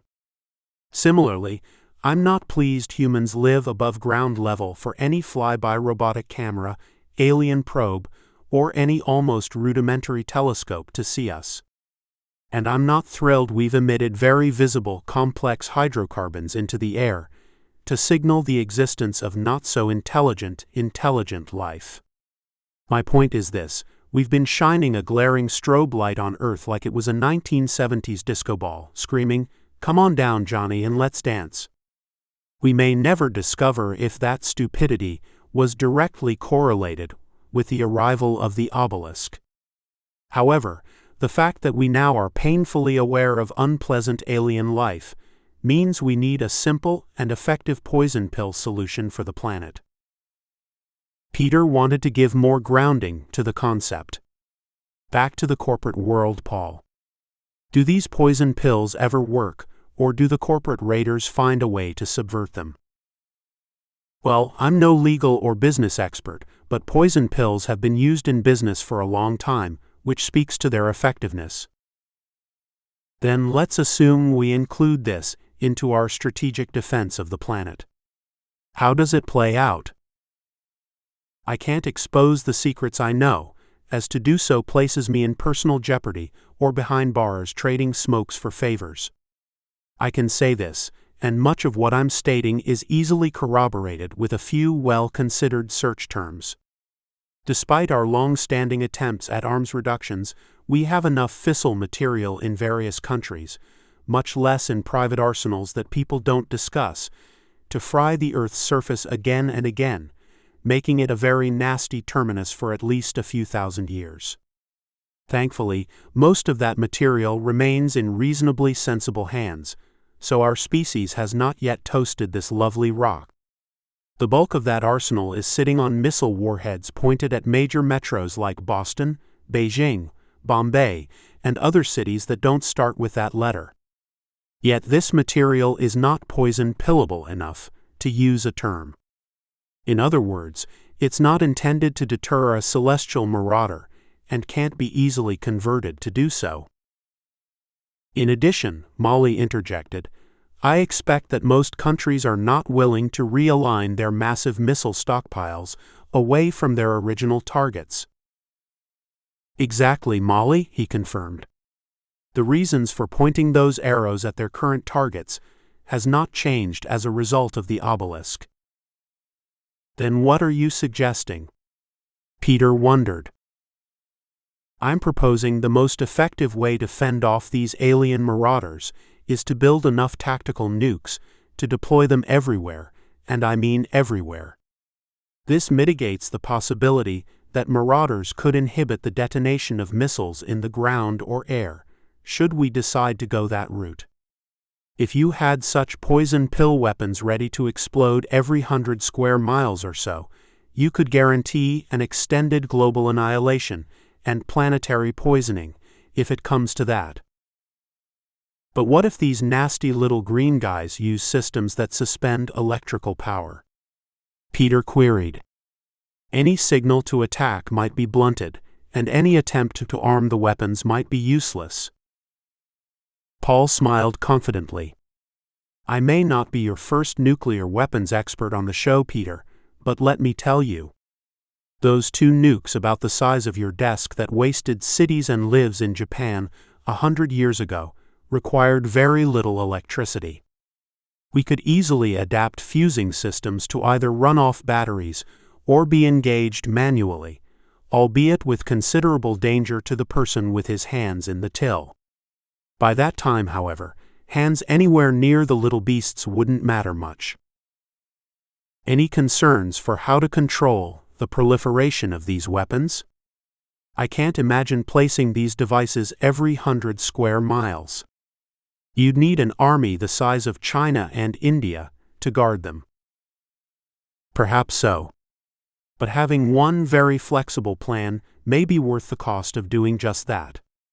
We could be facing the choice of either using this option or praying to that effulgent and often silent being in heaven for help. My preference is the former, as I'm not too effective at communicating effulgently. There was another awkward silence. What of Hatfield's and McCoy's? Peter wondered. Paul was confused. Not sure I understand. A parallel. Many listeners might know of the famous Hatfield and McCoy's feud from the late 1800s. I can envision all these little Hatfield countries who border the McCoy countries, and they despise each other with a passion. How do you convince them not to use their allotment of 1,000 tactical nukes to teach their McCoy neighbors a lesson in manners? Paul pulled his shirt sleeves up and smiled. You got it right, Peter. The United Nations is getting deep into similar questions. They are asking if we are mature enough as a race, as a sentient species on the planet, to move past those squabbles and consider the larger apocalyptic threat. I don't think so, Peter confessed, peering at Molly for input. Don't look at me, Molly shrugged. I prefer to be hopeful at humankind's ability to do the right thing, since hope is the only thing we have in our favor. I'll not make any bets we'll get there, but hope springs eternal, right? Peter and Paul both laughed uncomfortably. Paul continued. Funny you mentioned betting. The strength in this plan is its certainty of outcome, although it can be risky for relatively large numbers of people. What if a nation got too tactical with their cross-border animosities and killed 20 million in a flash? Of course, that's far less than 8 billion of us getting fried by unwanted visitors. Granted, it's a bet that some could die in unfortunate local skirmishes, but humanity overall survives. And isn't that the goal? Maybe people will begin to finally play friendly with each other, given their renewed perspectives on who and what is the real threat. Lots of adversaries in the past have piggybacked on each other to do their mutual bidding against a more powerful threat. How real is this? How active are discussions? Peter questioned. Again, I can't divulge specifics. I will say what little you see leaked on the media has ample truth. This plan I'm suggesting was on a think tank's drawing board long before the obelisk arrived, and you can assume that if I'm discussing it here in public, there are a gaggle of others in every other country drawing out similar plans. Heaven knows, large-scale production of global tactical nukes might be underway as we speak. I'll leave it at that and better exit before those government types lead me out of here in radium-laced ankle shackles. They thanked Poison Paul for this visit, and he abruptly left. 159,000 and change, Ears exclaimed. Unfolding like a butterfly from the cocoon. Oh damn, and our friend is back online. Peter rubbed his chin. It says, not one more or we demolish your door, he grumbled. Jesus, I am barely ready to get the replacement installed. What another lovely piece it is. How nice. Our crazy is a poet, Molly added. Ears looked up at the other two, who were still reading through the show emails. We should get the Cambridge cops on this again. Molly's fingers nervously tapped her red binder. I'll call my buddy on the force, she declared. Kids, I don't have to tell you that the world is a far scarier place now than it was 2 weeks ago, pre-obelisk. Not that it was a gem before, but you see the news with ugly riots now occurring, and not only in developing countries. In fact, you could say the bulk of kick-ass craziness is happening in our own backyards, even here in Cambridge. One crazy, or whatever the number we're facing, is just another of millions rummaging around the hornet's nest looking for trouble. They think they're entitled to harm others because their shitty little social networks inform them that they are so entitled. We might want to consider other forms of personal protection, or at least prevention. Speaking of hornets, do you guys hear that buzzing? Peter picked up his phone. My phone is getting a chain text that keeps repeating the same message as the emails. Not sure where this bastard's getting the telephone numbers, but he's spoofing the system. Got to go, Ears said. GD comms are red flagged, and various networks are having trouble with the high volume of traffic. I understand that even the nation's texting system was down for a few hours due to overloads. Convoluted times call for calm minds. What was the old British sign they installed everywhere during the war? Keep calm and carry on. That's what we need to do. They said goodbye to Ears, and Molly began to text her friend, the police officer. Suddenly, Ears tore back into the house. Peter, Molly, come outside. What is it this time? Peter moaned as he and Molly followed Ears out the front door. The 4 tires on Peter's car were slashed along the tread walls. Crap, he lamented, and I just bought those tires. Molly's instincts kicked in, and she quickly checked around the periphery for any signs of activity. Maybe someone saw it. I'll get an officer over here again. Do you see the Waening scratched in soap? Peter pointed to the car's front window. Idiots. They can't even spell the word warning correctly. This is the work of some kid who didn't pay attention in 3rd grade. Those were great treads too. Ears tugged on Peter's shirt. Odd that I didn't hear them.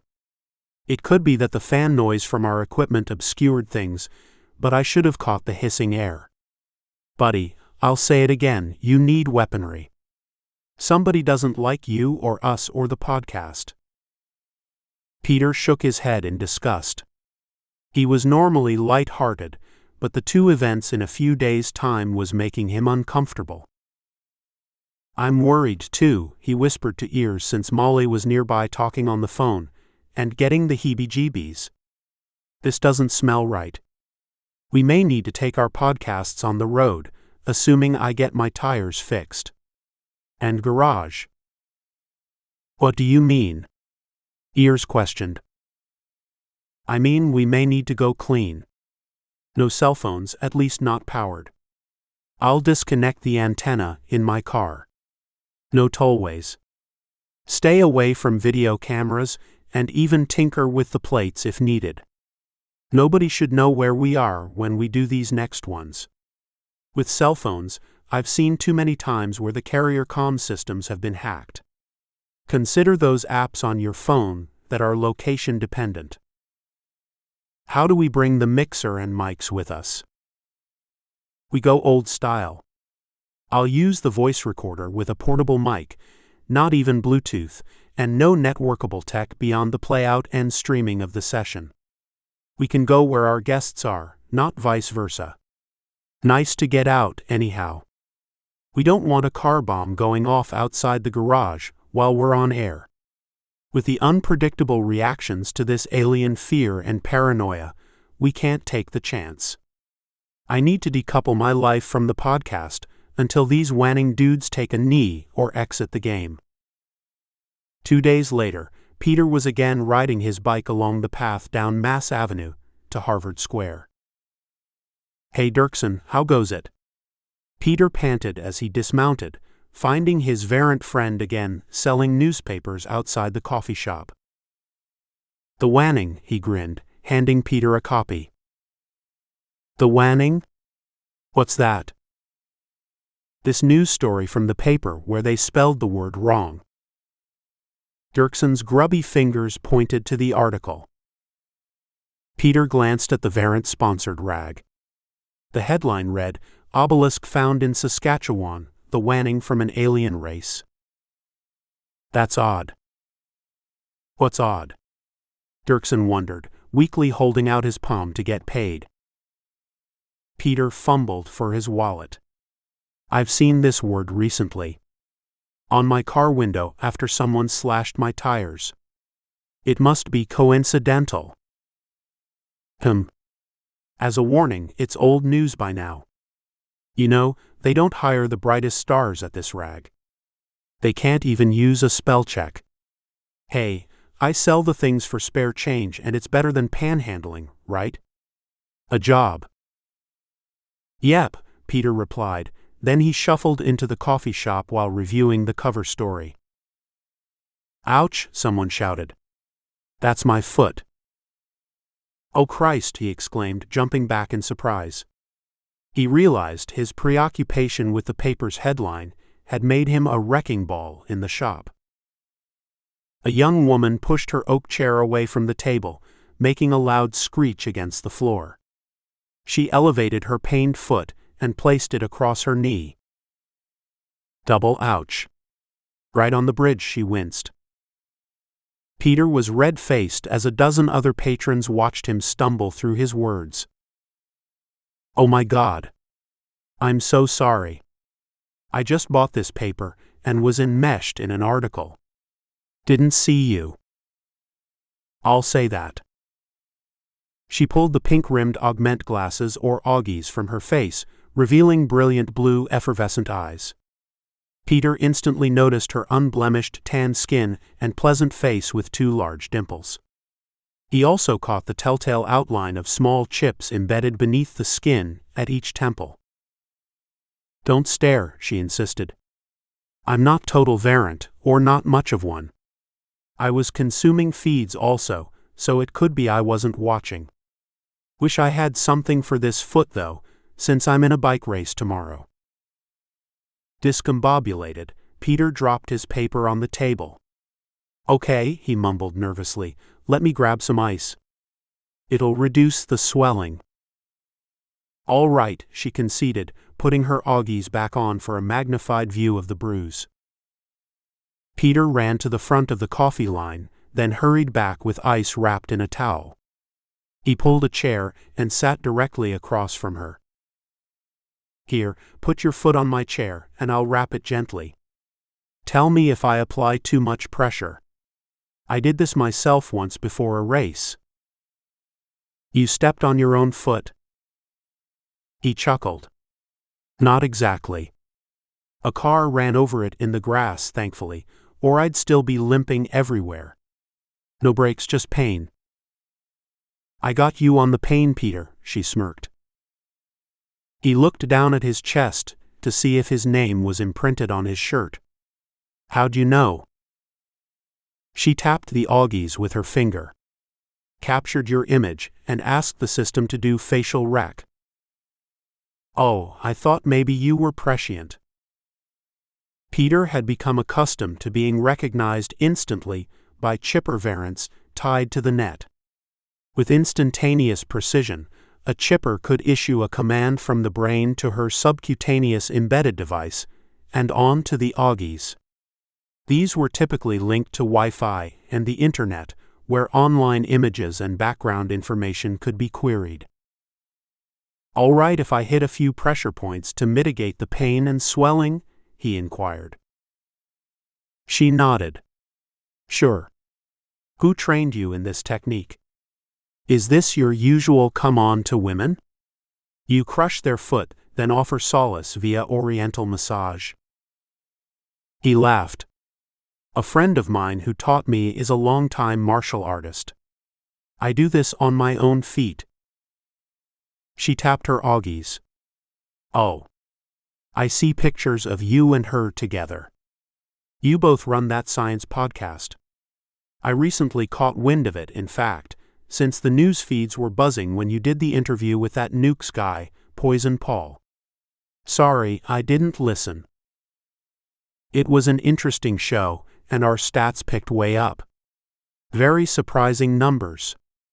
Must be related to the obelisk." He pointed at the vid screen. "Non-stop news about reactions, and we have more." "More of what?" Peter stopped pressing the underside of her foot for a moment. "More like Poison Paul lined up for our podcast. A gene drive expert, a bioethicist, and one guy wanting to call out to friendly aliens. You name it, we have it in queue, though you may not be into that stuff." She lowered her augies to the edge of her nose, raised her eyebrows, and stared at her foot. The towel and ice had fallen to the floor. "You stopped," she observed. "Apologies." "Any better?" Peter asked, resuming the foot rub. "Barely. Keep going, and by the way, the info I see on this foot massage theory says you need to do both feet to avoid imbalances of chi." She grinned and placed her other foot on Peter's chair, uncomfortably near his crotch. He sat straight up, his spine pressing against the back of the chair. "Got it," he squeaked. "We don't want any imbalances. Hey, you know my name, so what's yours?" "Jennifer," she revealed. "And now that we're indelibly connected to each other, would you consider putting a variant on your show?" Peter extended his lower lip to ponder her question. "We may have one or two lined up. I can't recall." "A chipper August variant?" "I don't believe my other partner in crime has determined that yet." "Molly? The girl in the photos?" she inquired. He was always amazed at how quickly augmenter variants could access, analyze, and decipher their data. "No, not her. She's essentially the sound engineer, and someone else is lining up our guests." "Ears?" she asked. Peter shook his head and laughed. "You're too fast for me, Jennifer." "Yes."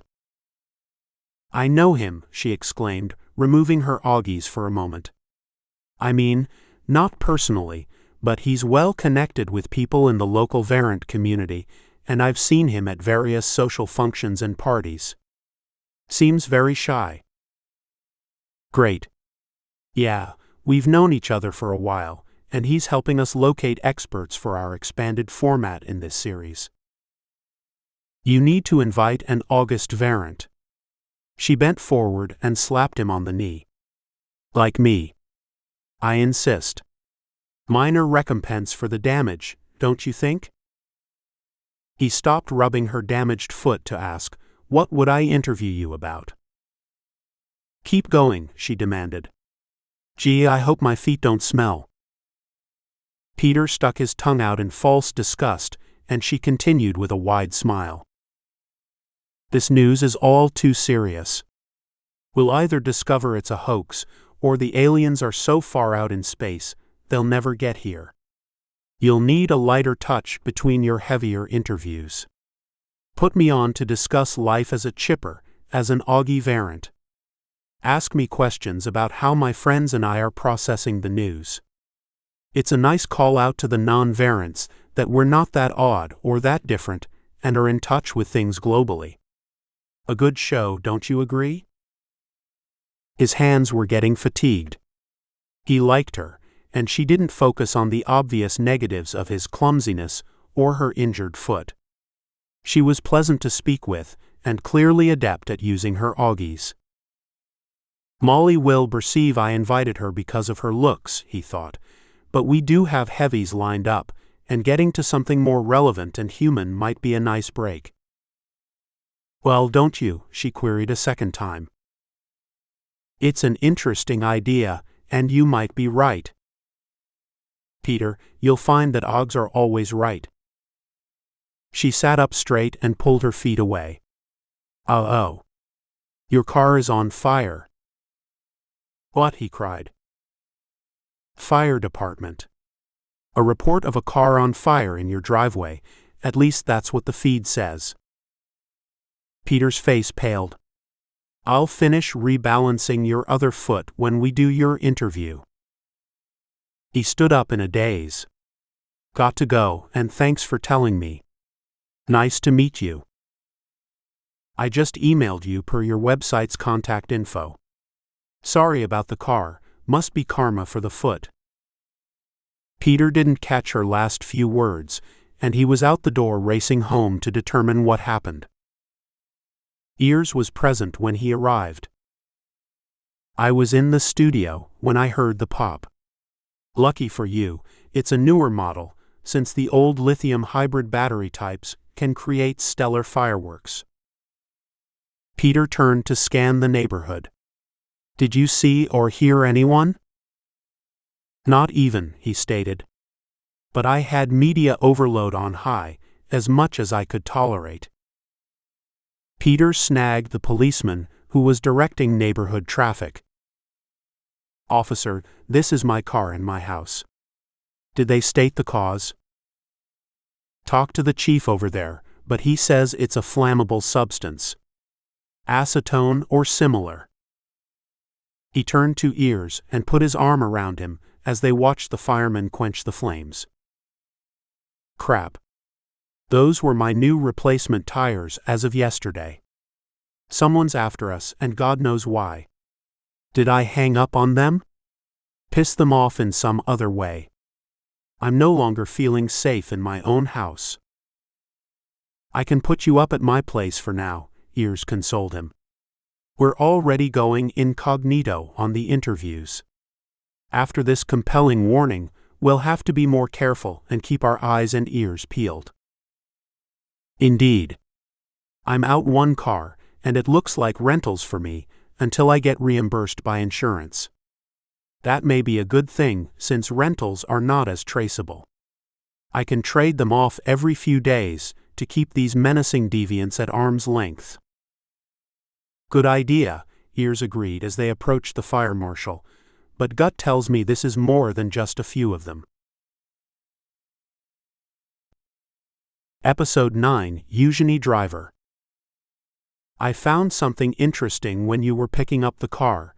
Ears informed Peter as they started their route to Eugenie Driver's location. "I've been querying the variant community." Discreetly, of course. "And?" Peter asked. He was curious about any information on their harassers. Local police were too busy quelling the growing number of disturbances around town, given the obelisk news.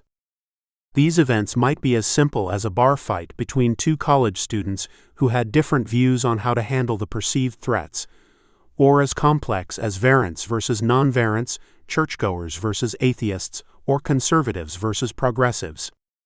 The mayors of most cities had implemented nighttime curfews, and concealed carry rights were suspended after numerous standoffs and killings between heavily armed groups in the streets. The impact of the obelisk's appearance was even worse around the globe.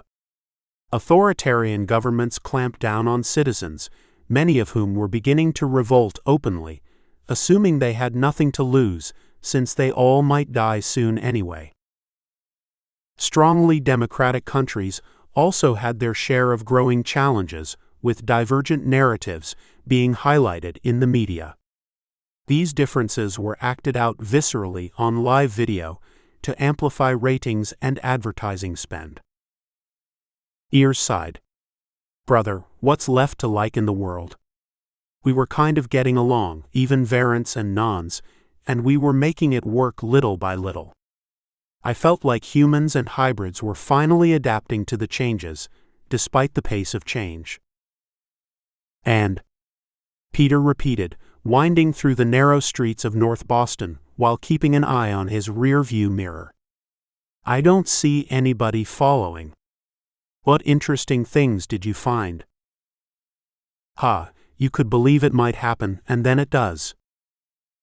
"Stop beating around the bush, dude." "The grippers."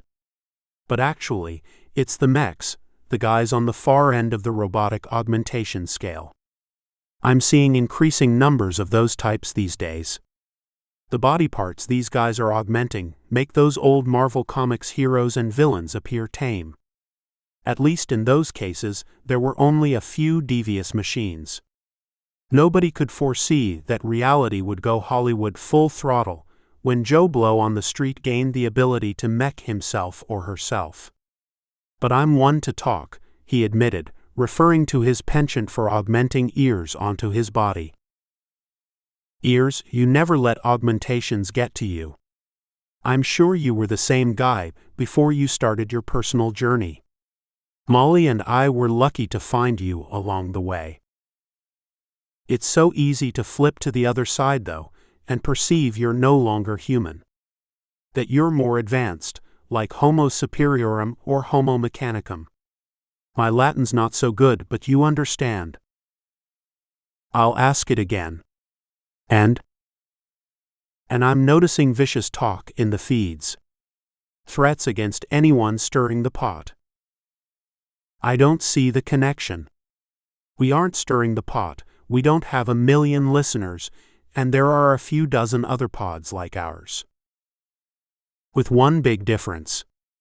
We're here in Boston, in augmentation central across the globe, with the top scientists and engineers.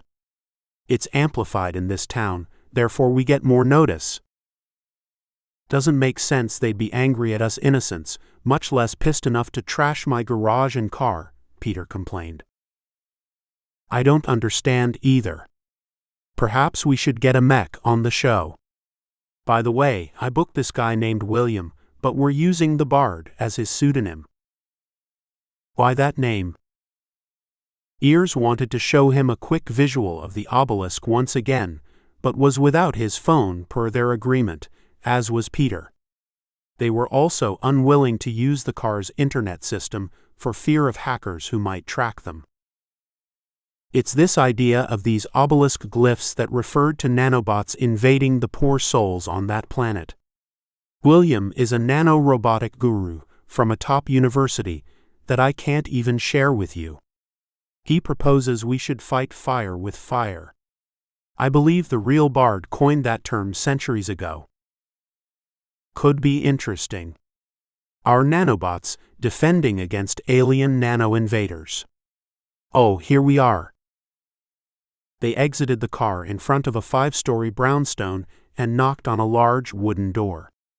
It was one of the more expensive parts of town, on a dead-end street near the Old North Church in Little Italy. The area was unusually quiet, since most families were indoors, glued to the unceasing onslaught of shocking media reports. A well-dressed, petite, gray-haired woman answered, her small white poodle huddling timidly behind her legs. She wore glasses, apparently non-Augies, and the wrinkles at her eyes and forehead spoke to her many years of research in white lab coats. They settled in for the 20-minute interview. "You will modify my voice, I presume?" she inquired coldly. "Yes," Peter confirmed. "Molly, my technical guru, should show up any minute if you have questions on how we'll do that. I prefer not to waste your time waiting. Can you use your cell phones to call her?" Ear and Peter glanced at each other. They didn't plan to expose the trouble that seemed to be following them. "We're in the media, yes, but we're all on media and device diets, so she's inaccessible," he fibbed. "We'll use this little Sony recorder. It should pick up the interview without issue.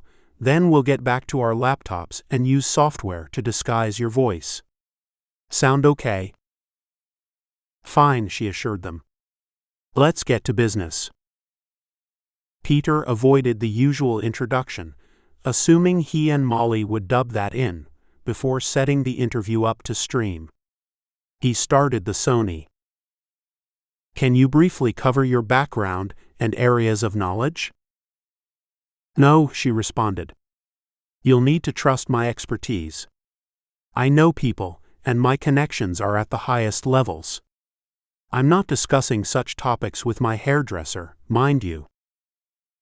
She didn't smile at that comment. "Well," Peter offered, "let's do it without background info then. Because your field is genetics and gene drives, we'll use the name Eugenie. Eugenie Driver, if that's okay. Nominally creative, but fine with me." "Eugenie, the world seems to be spinning in disarray since the obelisk arrived a few weeks ago," Peter started. "How might gene drive technology help us through this immediate challenge?" She signaled her poodle to jump next to her on the opulent white couch arrayed with red roses and gold thread. "Let's assume the threat is real and imminent for a minute. If that's the case, we're likely doomed." "Why is that?" Peter queried. "Because there won't be enough time to elicit an effective response. Remember a few decades ago when the conservatives wanted to erect that huge wall to keep Latinos from crossing the border?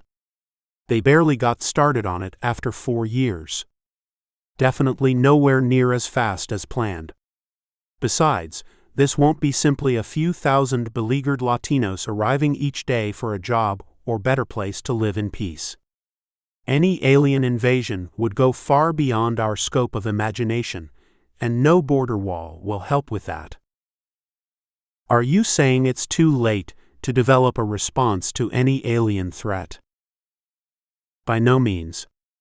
In testing the obelisk and its carbon protector, the scientific community determined it is not from Earth.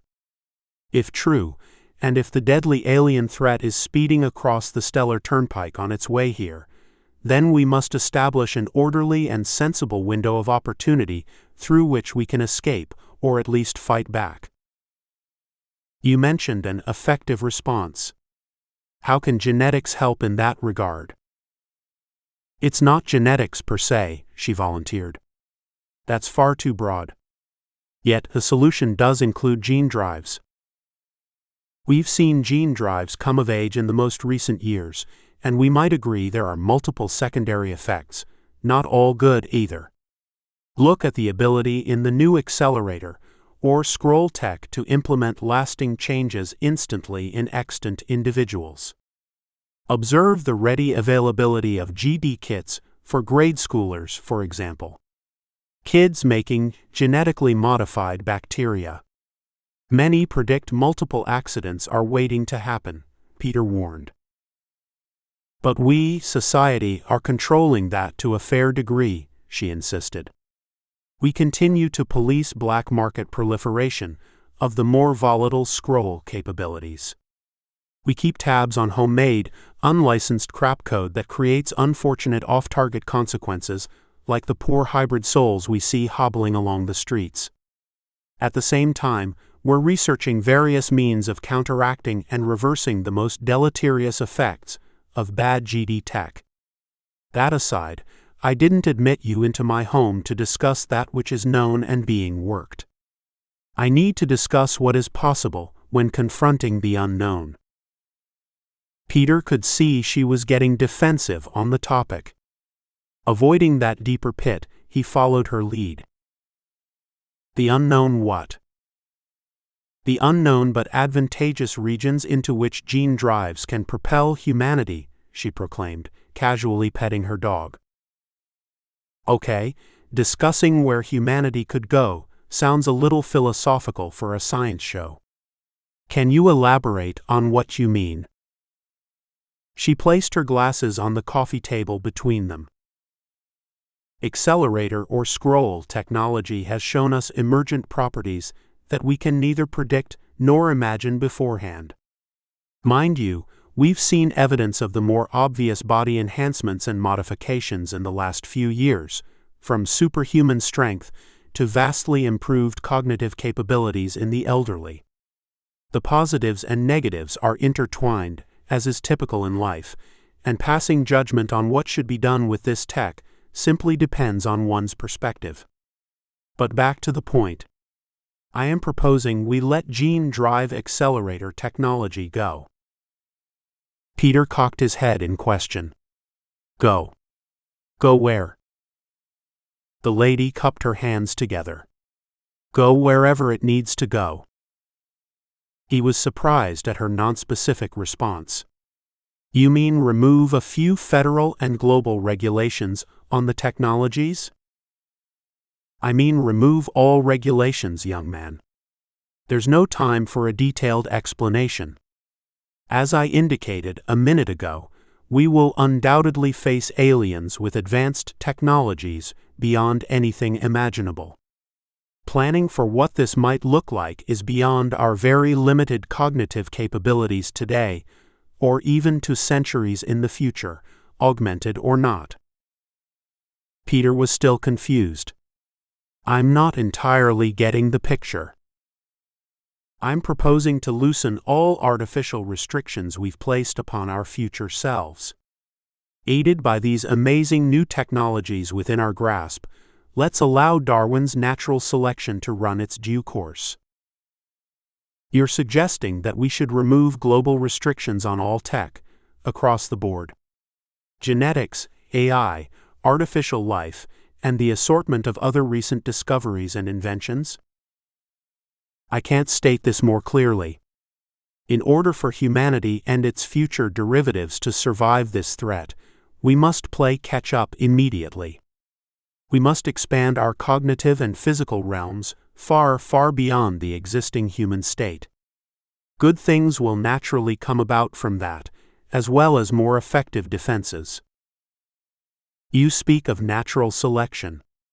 Gene drives and scroll accelerator technology aren't exactly nature, right? Peter asked. Wrong, young man, at least in the eyes of this beholder. Consider how we discovered CRISPR tech in the first place. It was a bacterial capability where genetic material was sliced from an invading virus, then incorporated into the organism's own defensive capabilities. We adapted and enhanced it for our own use, and have greatly advanced many generations of this tech. That's simply a derivation of nature. You're suggesting we find aliens and incorporate their DNA. I mean, what if they aren't DNA-based? No, you're missing my point, Peter, so I'll repeat. Any sentient alien life form we encounter will be far beyond our limited mentality. This implies we must elevate ourselves to a new level of thought, of existence, of who and what defines the essential nature of humanity and its derivatives. I am arguing that we must do as the bacteria did. We must rapidly evolve our species in this period of severe threat, enabling and funding new concepts for defensive and related capabilities. And we should not be reticent or timid, considering the challenge. We must explore every possibility to advance genetic and cognitive acceleration in humans and hybrids across the board. Peter sat back to consider her proposal, knowing he could edit out the pauses. In other words, we should give the world freedom to do whatever it wants with regard to human cognition, machine and data connection capabilities, and hybridization. We can't continue to be recklessly naive. If this country doesn't do it, then other governments will. In fact, I'm certain some are doing it now, throwing their inhibitions aside and damning any international agreements. We know this activity is happening now and simply choose to ignore that reality.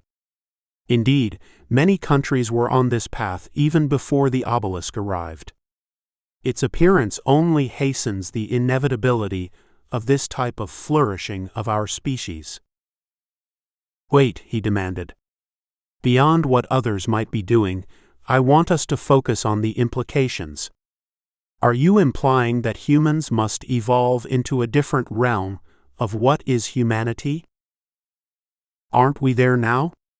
It's only a matter of time and degree. We will clearly come to this obvious and painful and wonderful realization at a date not long from now, assuming we get the chance before any ruthless but not toothless aliens arrive. She laughed at her own joke, but Peter and Ears stayed dead serious given the topic. Peter responded, and where does this evolution stop? Good question, she replied, almost giddy. I don't know where or when, but all technology naturally plateaus. Look at the universe, galaxies, solar systems, and planets. We aren't finding solar systems with 100 planets orbiting a star, right? An elephant can't be 1,000 times its size. There are natural limits on capabilities driven by sheer physics or natural selection. I'm suggesting we use this known technology, the same tech that has done so many good things for humans and variants thus far, to be the enabler that gives us a better chance for survival well before the threat ever presents itself. Peter sighed loudly and looked at Ears, who himself was a product of GD Tech. Eugenie, this has been a very intriguing discussion, and we appreciate your insights. However, we're reaching our time limit. What else might you add for our listeners? Just this. We can consider other defense strategies and spend many trillions of dollars preparing for something that may or may not come to annihilate us. But if we don't expand our mental and visionary capacity as a species, as a group of beings inhabiting this planet, then we stand little chance of eliciting an effective defense. I'm proposing we supercharge our fighting capacities by augmenting our mental and physical abilities with genetics, AI, and synthetic biology, among other things, and let nature and natural selection take its course. All within the realm of key constructs. Hold on. Let's extend a minute. What key constructs do you mean? Peter wondered. The constructs of humanity that are rapidly evolving. Consider a parallel to the days of Homo sapiens, Neanderthals, and Denisovans. Eventually, one wins out. As the mental and physical capacities of what once was an unaugmented human race begin to explode with enhanced augmentations and similar variations, we must be aware of the inevitable incongruence that occurs when mixed breeds and intelligences are in proximity with each other. To do this, we might develop a common global construct for interspecies acceptance. Otherwise, the strongest will always come out on top, and the others will naturally be sloughed off. effectively eliminated. Ultimately, the species rising to the top of the chain may not even end up being a hominid, but may be a pure mech, non-hominid, or even non-biologic. The question is not whether we'll get there, because we will regardless. It's how quickly, and how humanely to use that term loosely. Peter gasped. Phew. That is another great topic. Since we must stop for now, we should come back to discuss this another day. She motioned for them to stay a moment longer. One last comment, and it's worth reiterating.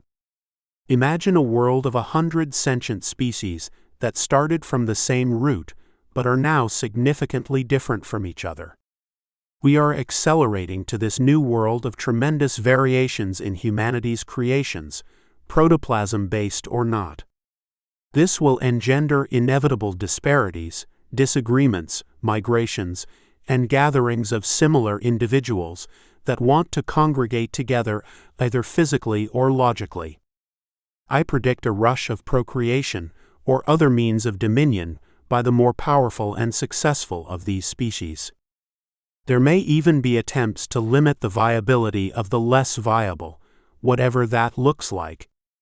If we don't self-annihilate before then, this is the certain destiny of our future Earth, whether we like it or not. Phew.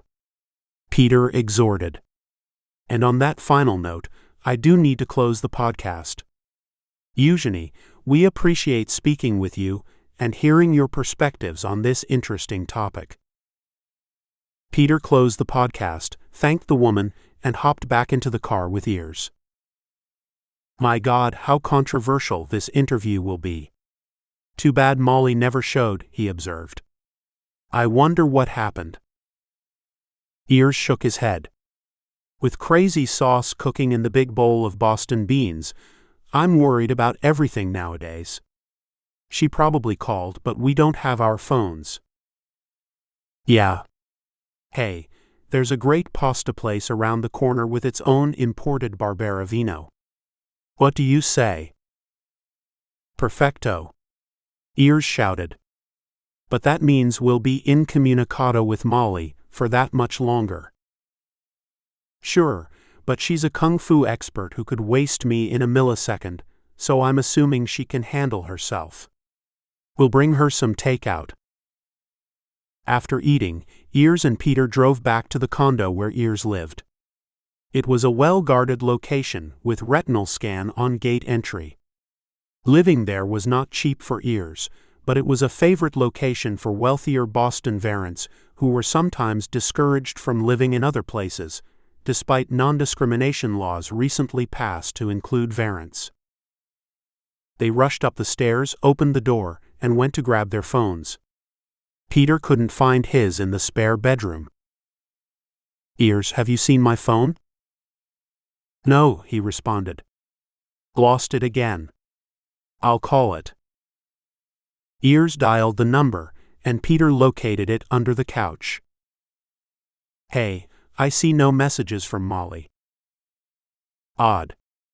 She doesn't show up for Eugenie's interview, and no messages? I don't see anything on my phone either. Ears then voice dialed her. Goes right to messaging. I told her so many times to change that damn greeting. Lots of noise, bus going by very loud, kills my ears. It's her not-so-subtle effort to appear busy, I suppose. I'll have to hack into it and redo. This is so unlike her, Peter muttered with a worried frown. With all this crazy crap happening to me, I'm hoping it doesn't rub off on you guys. Molly sat in silence in the wooden chair she had tripped over a few hours before. She was tired of screaming and pounding the metal walls, and her palms were sore.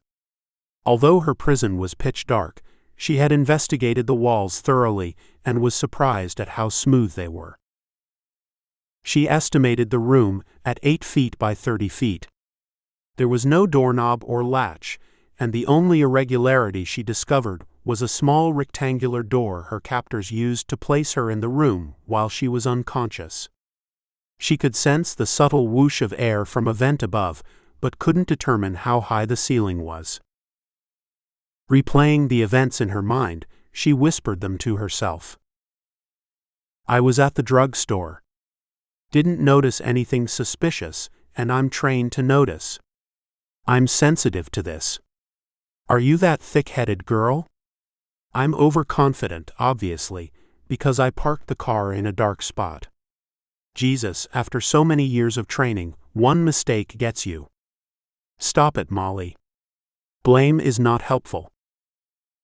She paced slowly. I paid the lady at the register, and nobody was in line behind me. I don't recall anyone else in the store due to this damn media frenzy. They are either out at a bar or in their homes watching screens and feeds. Stop these diversions and think clearly. After calming herself, she continued to slowly pace. I walked out to the car and saw nothing unusual. In a stupid hurry, I didn't assume something could go wrong. I was almost to Eugenie's in North Boston and felt overly concerned about the quality of the podcast using a tiny little recorder. I was worrying and not in the moment, as I always am. She hung her head. Oh God. Stupidity infinitum. I must not have locked the car. How could someone get in without the alarm sounding unless it wasn't locked? I didn't get that click when I pressed the fob button. She peered down to her feet in the blackness. Why are my shoes removed? They've done nothing to me, that I'm aware. Must have used a knockout drug. I don't recall a rag over my face, but was there a hiss? Oh yeah. I recall a hiss when I got in and an acrid smell. Then I awoke on this cold steel floor, like a railcar without features. No, it's not a railcar, but I know what this must be. It's a storage unit, one of those transportables. Realizing this, Molly moved her hands along the long wall, until she came to a place where it met the shorter wall. There it is. A seam.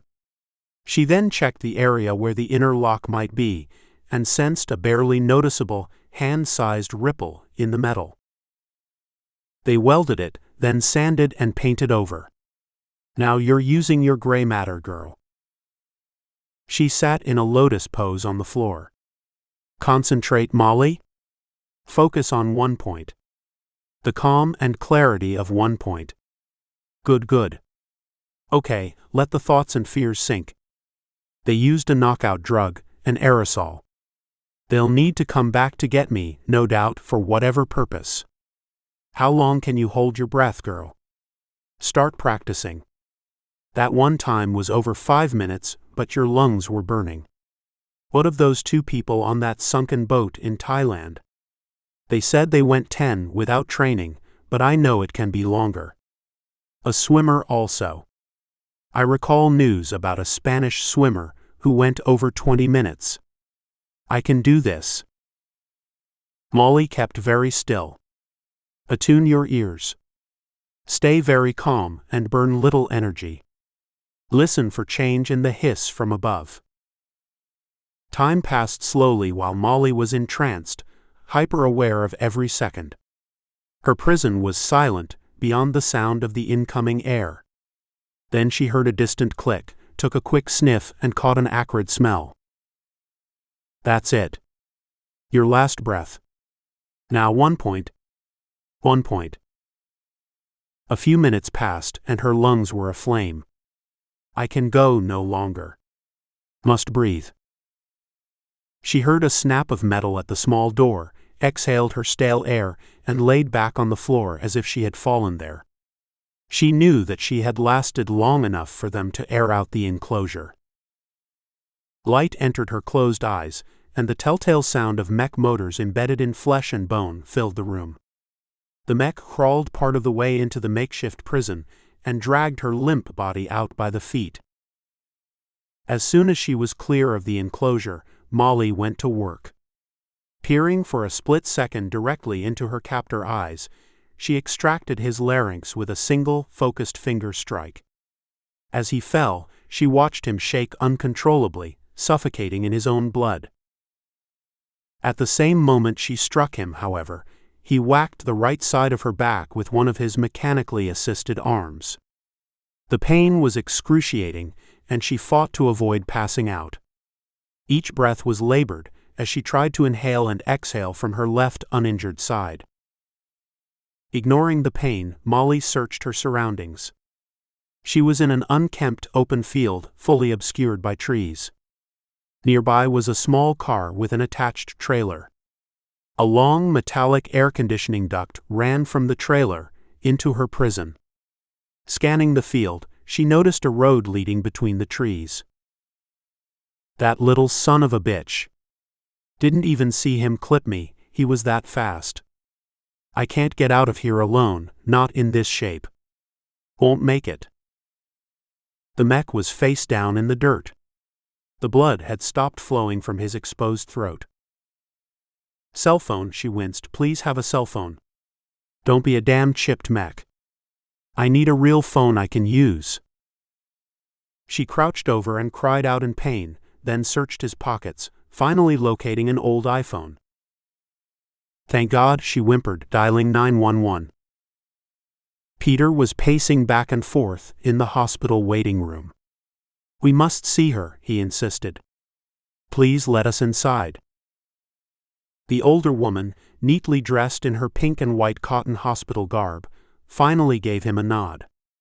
They just cleared to visit. Both of you. Peter and Ears hurried to her room. A detective was finishing with her and raised his hand up for them to wait. Closing the door, they both stood nervously outside. When the door opened, the detective waved them in, and they rushed to her bedside. Stop, guys, stop the fawning and don't touch the ribs. 5 cracked. Ears grabbed an arm on her right, and Peter took her hand on the left. Is this a freaking tennis match? Can't you guys get on one side?